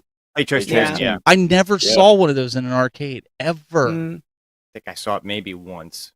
Yeah. I saw it. Once. Did you see it in an actual arcade? So I saw one at an arcade, and then there's a game shop 25 minutes away from there that actually has a Play Choice 10. No, so sir. The owner Rob, he restored it and everything else. And I played one at that arcade, but I've never seen it growing up. Yeah, I played it and put a quarter in. Well, it was 2 quarters, and played like Mario 300 seconds, and it's weird seeing like the little digital timer like with the analog timer like go down and stuff. Like it's the weirdest thing in the world. Wow. Yeah, my friend has a Play Choice 10 with Mario 3 in it. I think he's got another game for it too. But those things are so cool. And then the one, so I did see Play Choice 10s at my Aladdin's Castle. Like they had I think they had a couple of them there actually. But the one that was really rare to see for me was Super Punch Out and Punch Out. Yeah, and Punch I Out was remember, that it had the double screen. And I remember every time I saw it, like there was people on it playing it, and it was like, competitive. Yeah.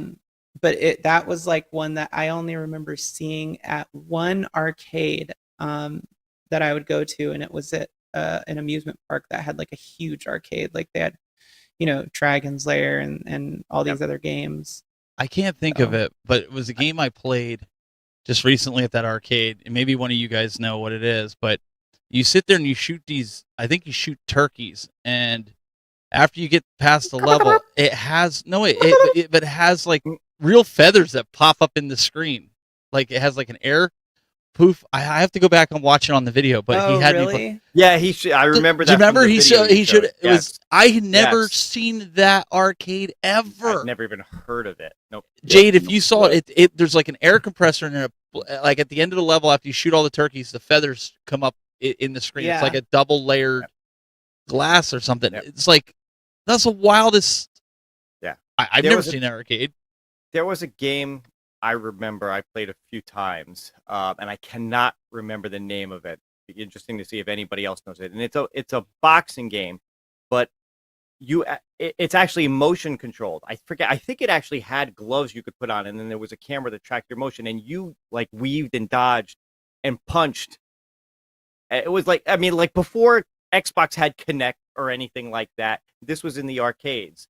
I always liked some of those kind of games that had really weird controls that wasn't just like the standard arcade controls. You knew you weren't going to be able to play this at home, but I remember playing something like that. And like with the laser disc and the shooters, like I know everybody knows games like Mad Dog McCree.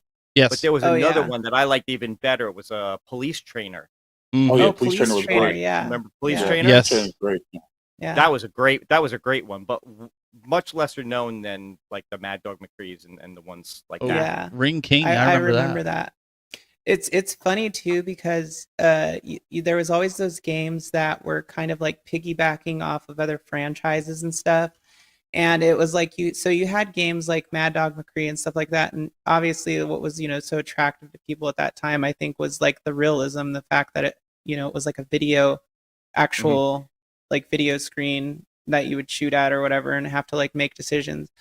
And then they had like the Area 51 type stuff coming along where it's like a combination of like CGI and people. But the like the kind of rip-off games, and I don't want to necessarily say that Police Trainer was a rip-off game, but it was just like you would see certain games and you would be like, oh, that's just like this game or that's just like that game, not even thinking at the time like of how rare that those games would end up being or whatever. It's just, I don't know, it's weird. So they're Weird telling me in afterthought. the chat room it's called Turkey Shoot was the actual name of the game that I was talking about with the feathers that pop up. So I knew somebody would know what it was. But it's on the video when I did the tour. There's just a lot of unique games out there. Oh yeah. That, I mean, none of us will probably ever experience that ever again. And that's the sad part. Like, how many of you guys? Because you'll never see home. Like that Arcade 1-Up is not making a crossbow. No. But how many? It's never coming. How many of you guys Or Turkey Shoot. walked into a store? Even They probably have the license for it. like I remember. They might. I remember we used to have a store called Clover. I don't know if you guys ever heard of Clover, but we had a Clover. It was like a Walmart back in the day.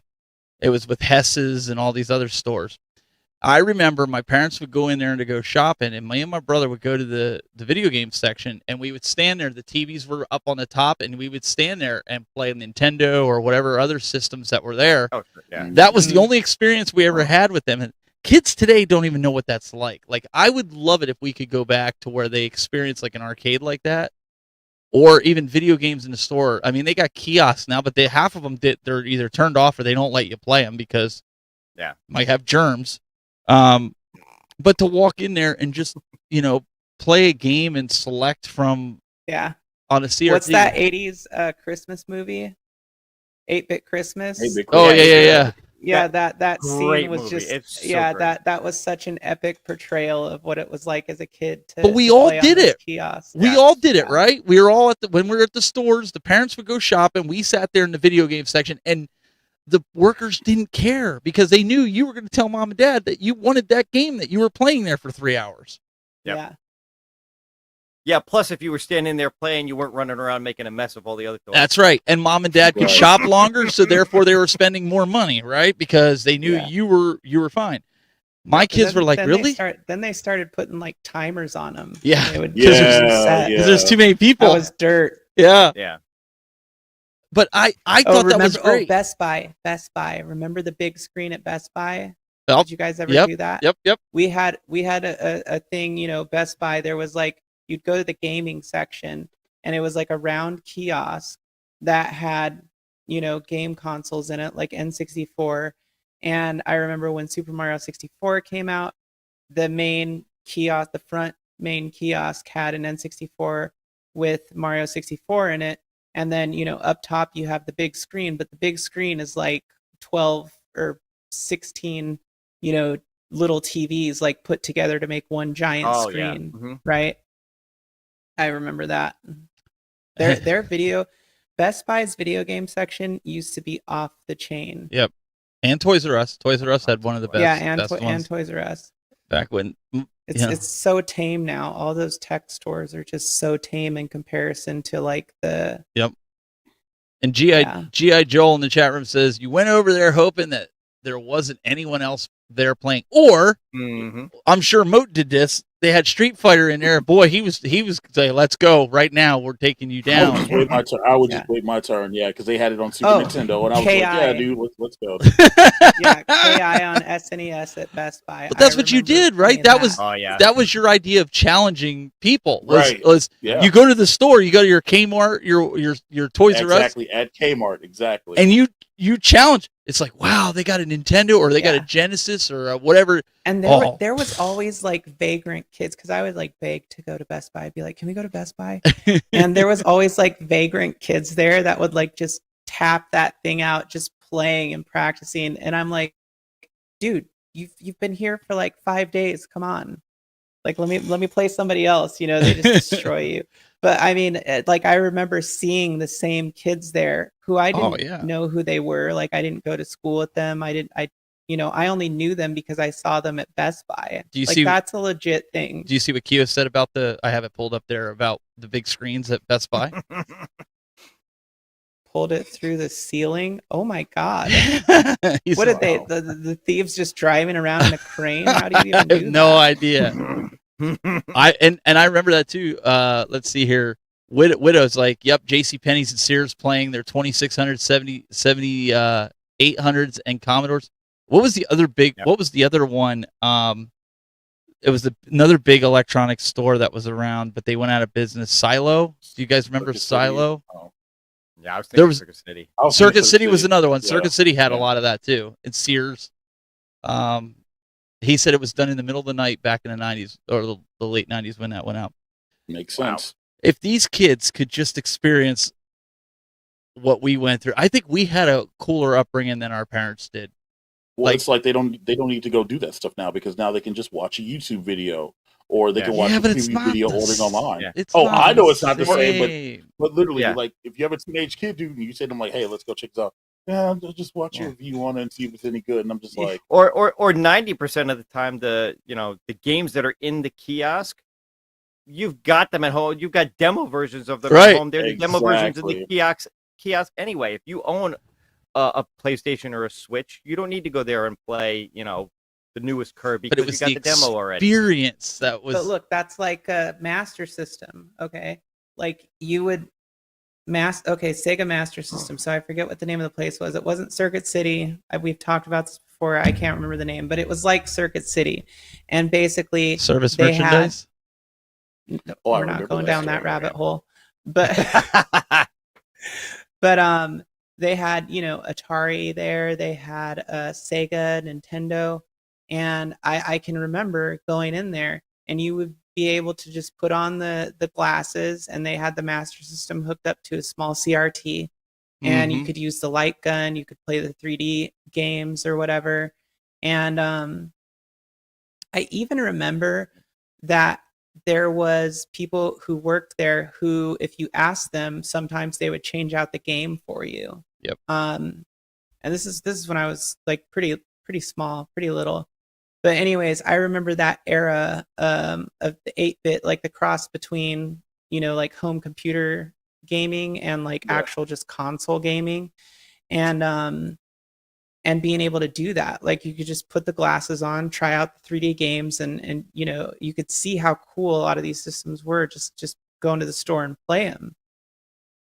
And then same thing, there was like obscure stuff, like obscure consoles, like Neo Geo. I only remember seeing it one place, seeing a Neo Geo AES at this really bizarre, like almost hole in the wall gaming place in Orange County. But they had like everything from, Genesis, Neo Geo, pretty much everything. Atari games, disc drive games. I mean, it was huge, really. But it was small. I never seen it. We saw the Neo Geo arcade. It was at one of the bowling alleys.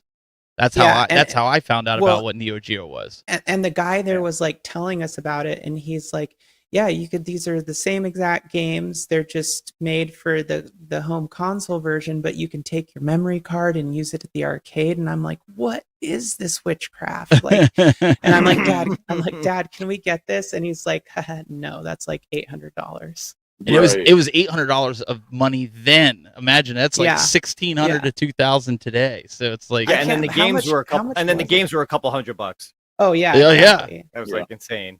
It's like, well, never gonna have that one.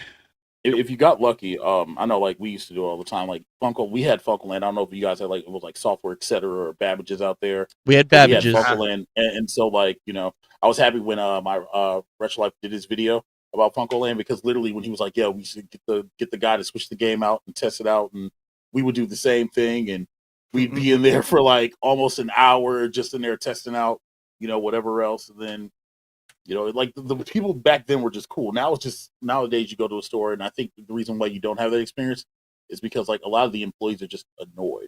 Like I remember, what I'm saying? Like, legit, like, okay, so I remember being younger and being one of the managers at GameStop, and I was a manager when the Nintendo Wii came out. And when the Nintendo Wii came out, we had a Nintendo kiosk that had Excite Truck on it. It had Legend of Zelda, and it had something else. But the thing is, we had to like take people's licenses or IDs just so we can give them a Wiimote, because Wiimotes weren't tethered down. We had to like lock them behind the door and whatever else. Like, so it was just kind of like as the time went on, people got a little bit more greasy, and so. But there were instances where people would just sit on the site truck and just play it for hours. I may have stood behind the counter and played it for like. Yeah. Anyway. Yeah. Whatever. Good time. So before we wrap up, we do have to wrap this up because we're getting a little long in the tooth. It was $650, by the way, when it first came out. Oh, I know it was expensive, but you want to talk about times changing. There's a bit of news that came out today, and I know Jayde was very disappointed about this. But for those that have been hoping for E3, again, the signs of the times, as Moat was just stating, it's just people could just stay at home, look on their phones. They don't want that experience anymore of going to a convention about video games, E3. And I'm not going to go on a huge rant, but I just have to say again, E3 was the biggest like celebration and gathering of like video game fanatics and nerds. What was the draw? What was the draw for you to go there? Because you knew that, for one thing, each company was going to reveal something different on a different day. There was people there cosplaying. Everybody was there for the same thing, and for the fact that you're all gamers and stuff. And this is before we were like extremely interconnected like we are now. And so it was just awesome to be able to go to this big event that everybody knew was happening only one time a year, and for these companies to put up these booths and all this. It was just very this magnificent, portrait of things to come for all these different consoles, or, whether it was their new hardware. And then you had all these people cosplaying, and it was fun. It was just fun. It was one of the biggest gaming social events that you could go to where everybody came together to experience, that, and also be able to see, sneak peeks of things. And you knew you were going to get free stuff. If you went, you were getting free stuff. Hands down, you were going to get free stuff. The booths were always giving out free stuff. And that was another thing too, is you wanted to get in there first, like in the first day, to get some of the coolest stuff that you could get before, they got rid of it. Because if you showed up on the third day, you were getting like maybe some pamphlets or something still. I mean, still kind of cool, but it wasn't like, demo discs. But Keo brings up a good point. What people forget, it started going down the hill in 2016, and then they opened it to the public. Fights started to break out. People forget that this was a trade show. It wasn't really meant for the public. It was meant for the it was always meant for press. But that's how CES was too, and I know that's how NAB. We because I work in the industry with NAB, the National Association of Broadcasters, so we always get mad at these trade shows when we go and we're working it. We're trying to sell to other resellers and vendors and show our product off to potential high-end broadcasting companies that are buying them by like 8,000 units, to 10,000 units. And you get the public coming in here and they're just, like you said, grabbing the free stuff and the stuff that you're using as marketing for the other companies. And they're like, can I get a review of that? Or can I get one of those? And like, I'll buy one. And it's like, yeah, we're trying to sell them by the thousands. So I can kind of see where this is kind of going. Like, I have a feeling that I think all these trade shows are going to end up virtual. I hate to say it. I hate this because I do like going to trade shows. I do like that in person.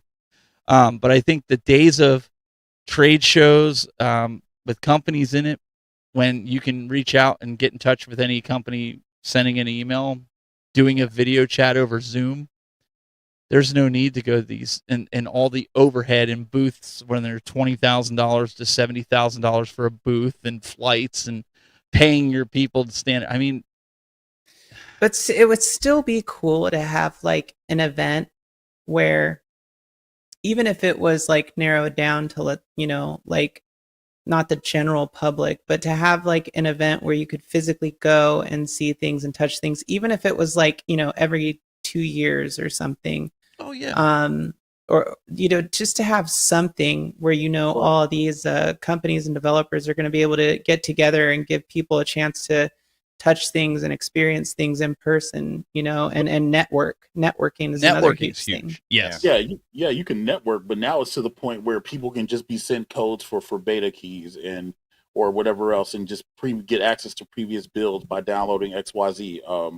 Tekken 8's a perfect example of that, where Bandai Namco let a bunch of people play. But Mike, what if they made things that were specific for these events? Like, all right, we're only giving out 100 copies of this, pre-release of Tekken 8 or whatever, and it's the only way you're going to get your hands on it.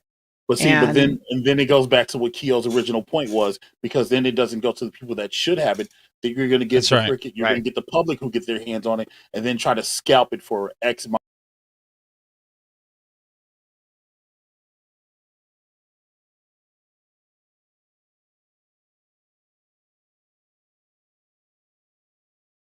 My ugly face. Walk like an Egyptian. It's just behind. We had an error with the. I told you I was having an issue with the software. We went a little bit longer than I really wanted to go. Oh, I'm sorry. No. It's one of those days for you, hasn't it, Steve? Yeah, I updated the software earlier today, and it's been crashing on me after so long. And but it's if people refresh, it'll get back up and going. We didn't lose the stream. There's Mike.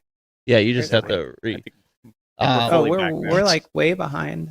You just have to refresh it. It'll fix itself. So yeah, I had that issue with that, and that's why it's being a bugger.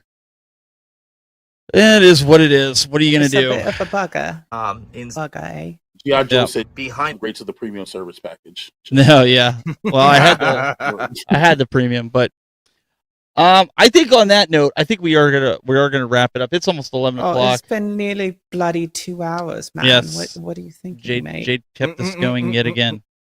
No, I'm just kidding. I don't have the premium service package. It's all good though, guys.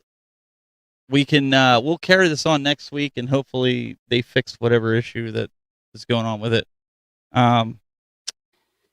YouTube.com/Shelion. I think I'm gonna dye my hair Green. Oh boy. Blue. Purple. Well, Silver. I don't know yet. Silver. I don't know yet. I might even cut it a little bit too. Not like super short, but I might cut off. So is that going to be on YouTube? Is it going to be on YouTube? You know what? I Yeah. should film it. I should film it. Yeah. So anything new coming from you this week? Did I released that GameCube video this week, so there's that. Obviously, I think I'm going to be doing a Dreamcast segment next week, and then I will be doing filming for Arcade Stuff and Arcade Legends Episode 3, which is going to be finished up towards the end of April. But I will be putting out intermittently a few console videos this month, and probably one arcade video, and then Arcade Legends. So potentially, nice. You know, a few things going on there. Before everybody buggers out of here, I still want to get this giveaway going. If you guys get over there, I want to get to 9,000 subscribers, and we want to do the giveaway here for the Xbox. You're not going to get anything for free if you bugger out, though. You can't be buggering out. And then there's a PlayStation 5. These are officially licensed. There's a neck pillow / blanket. It's a blue blanket I could show. But if you want to get in that running for that, a lot of you guys give super chats. A lot of the money went to getting things like that we can do for giveaways. So if you guys want a chance at that, just get subscribed. I'm going to do a video this week, upload it, and tell more about it. But I wanted to make sure to put that out there. Mo, what do you got going on? I know you got a lot of stuff going on as far as competitions, and you're also doing a thing for the Children's Hospital. Why don't you talk about that? So somebody was a genius and didn't realize that they scheduled a tournament for Easter. So we're gonna do it on Palm Sunday. Tomorrow night on the channel, on the Mo Plays channel, it's going to be Arcade 1-Up Community Night. We're gonna have an exhibition match, I believe, between LTG and Welcome to Die. And then we're going to open up the 3 cabinets. So if you've got a KI, a Marvel vs. Capcom, Marvel vs. Capcom 2, X-Men vs. Street Fighter, or a Big Blue Yoga Flame Shinku, we're just going to have some fun. Saturday, I'm going to try to watch WrestleMania. Sunday, I'm going to run this tournament. And hopefully we got here fast enough so I can watch night 2 of WrestleMania. So I'm going to get back to making content because I have been inspired by some of the words that I've received lately. And yeah, we're going to have fun. Other than that, Extra Life charity stream on the Mo Plays channel will be on the 16th, and we're doing it it's benefiting the Children's Miracle Network. Mine is specific for the Children's Hospital here in Wisconsin. I might give this away as part of the giveaway, but they sent this is one of the keyboards for the thing, and nice. It's all for the kids, and I like doing charity stuff. So if you guys want to see me act a fool and look silly and do karaoke and all this other stuff, we're going to go for at least 12 hours. I think last year went for 14 unintended. And there are milestones and everything else. And again, it's for the kids. So can you put the link in the chat room for people if they want to donate to? Sure, I absolutely can do that right now. And there's milestones. If you donate $15, you get into a small raffle. If you donate $25, you get into the big raffle. The small raffle is a bunch of stuff, but the big raffle is for a PS5 that I have purchased myself. So yeah. And again, you guys wonder where all that YouTube stuff goes. It goes to this kind of stuff. It's always giving back, whether it's tournament, whatever else, right? So if you want to click the link, some of the names you guys know in there, P-Dubs donated, Console Fanboys donated, and whatever, dude, like every dollar helps, and this is all nonprofit. So there you go. Again, so April 16th, mark your calendars. You want to see Mo look silly? There you go. And the stream's already up, so you could bookmark it. I guess I could have got that too, huh? Yeah, that makes more sense. Sorry, I'll stop talking now. Bill, what do you got up on deck this week? Well, I'm looking at doing an official tour of my newly created game room so people can see what I've got set up there. So that's going to be coming up soon. I've been talking forever about doing the Garlic OS upgrade on by Berndt. So I think I'm going to do that and put out a little bit of a how-to on that and show off that, whatever changes that makes compared to the built-in OS.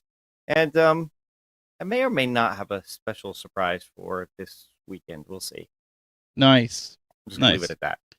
Nice. And Mo, I just took tonight's super chats and we just donated them toward the kids because, like we always say to you guys. Oh, cool. Listen. Well, that's cool. This isn't. It's not necessary. You don't have to super chat. We try to bring up as many chats as we can, but it goes to the kids, man. The kids. Yeah, literally, it's literally like I'll be bald in $200 more. So again, if you read the milestones, there's all kinds of shenanigans and stuff, and the Wheel of Death. Listen, you think I'm playing, but if you go back this time last year and you go look on the channel, and I have no hair and no eyebrows and no facial hair, it was for the kid.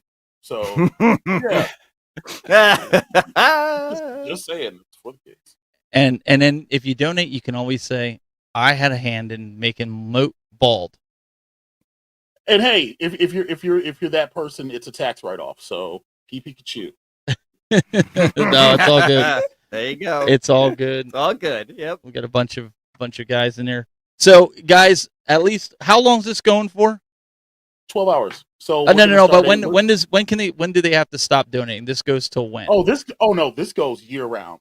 This is a forever. This is an evergreen link. This will always be active. So instead of we're just making the push on the 16th. Instead of you guys super chatting here, why don't you donate whatever you're going to super chat? Donate it to Moat's cause because he's only at the goal is $6,000, and I know there's a lot of you guys that donate $40, $50 to our channel, to other channels. Take that money, and I think the other channels would agree, and donate it toward the kids. We all got jobs, man. Like, it's great that you guys want to super chat, and we put it back in, but take it and give it to the kids, man. Seriously, it's a great cause. The initial goal is 3,000. Sosa fan Bam wants to shave his head at 5, and then Council fanboy wants to do stuff at 6. The initial goal is 3,000.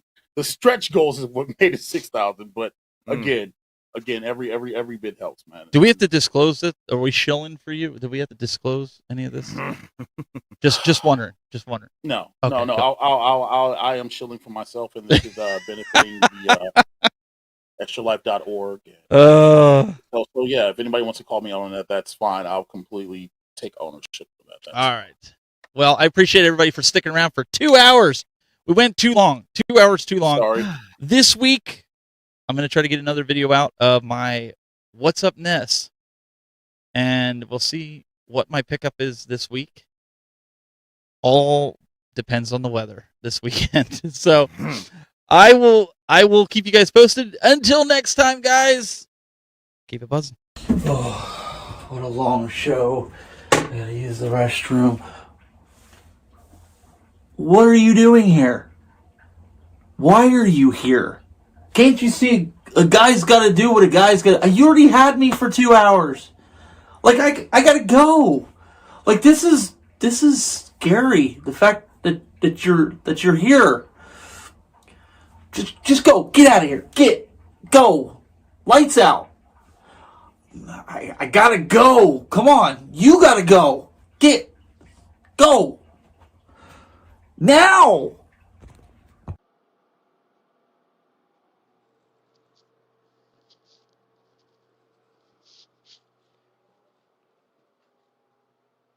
You're still here?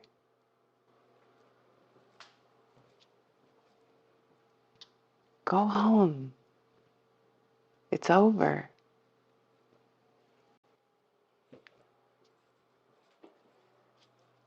Go.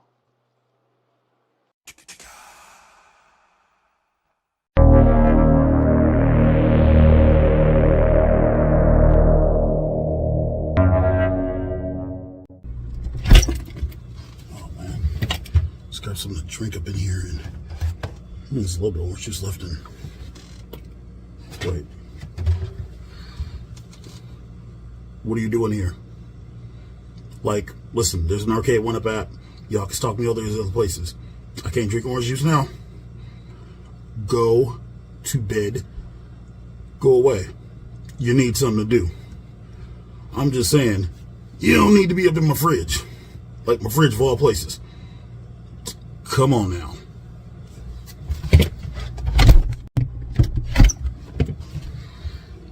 Seriously. No, seriously. Go. Like, this kind of stuff to get you reported around here.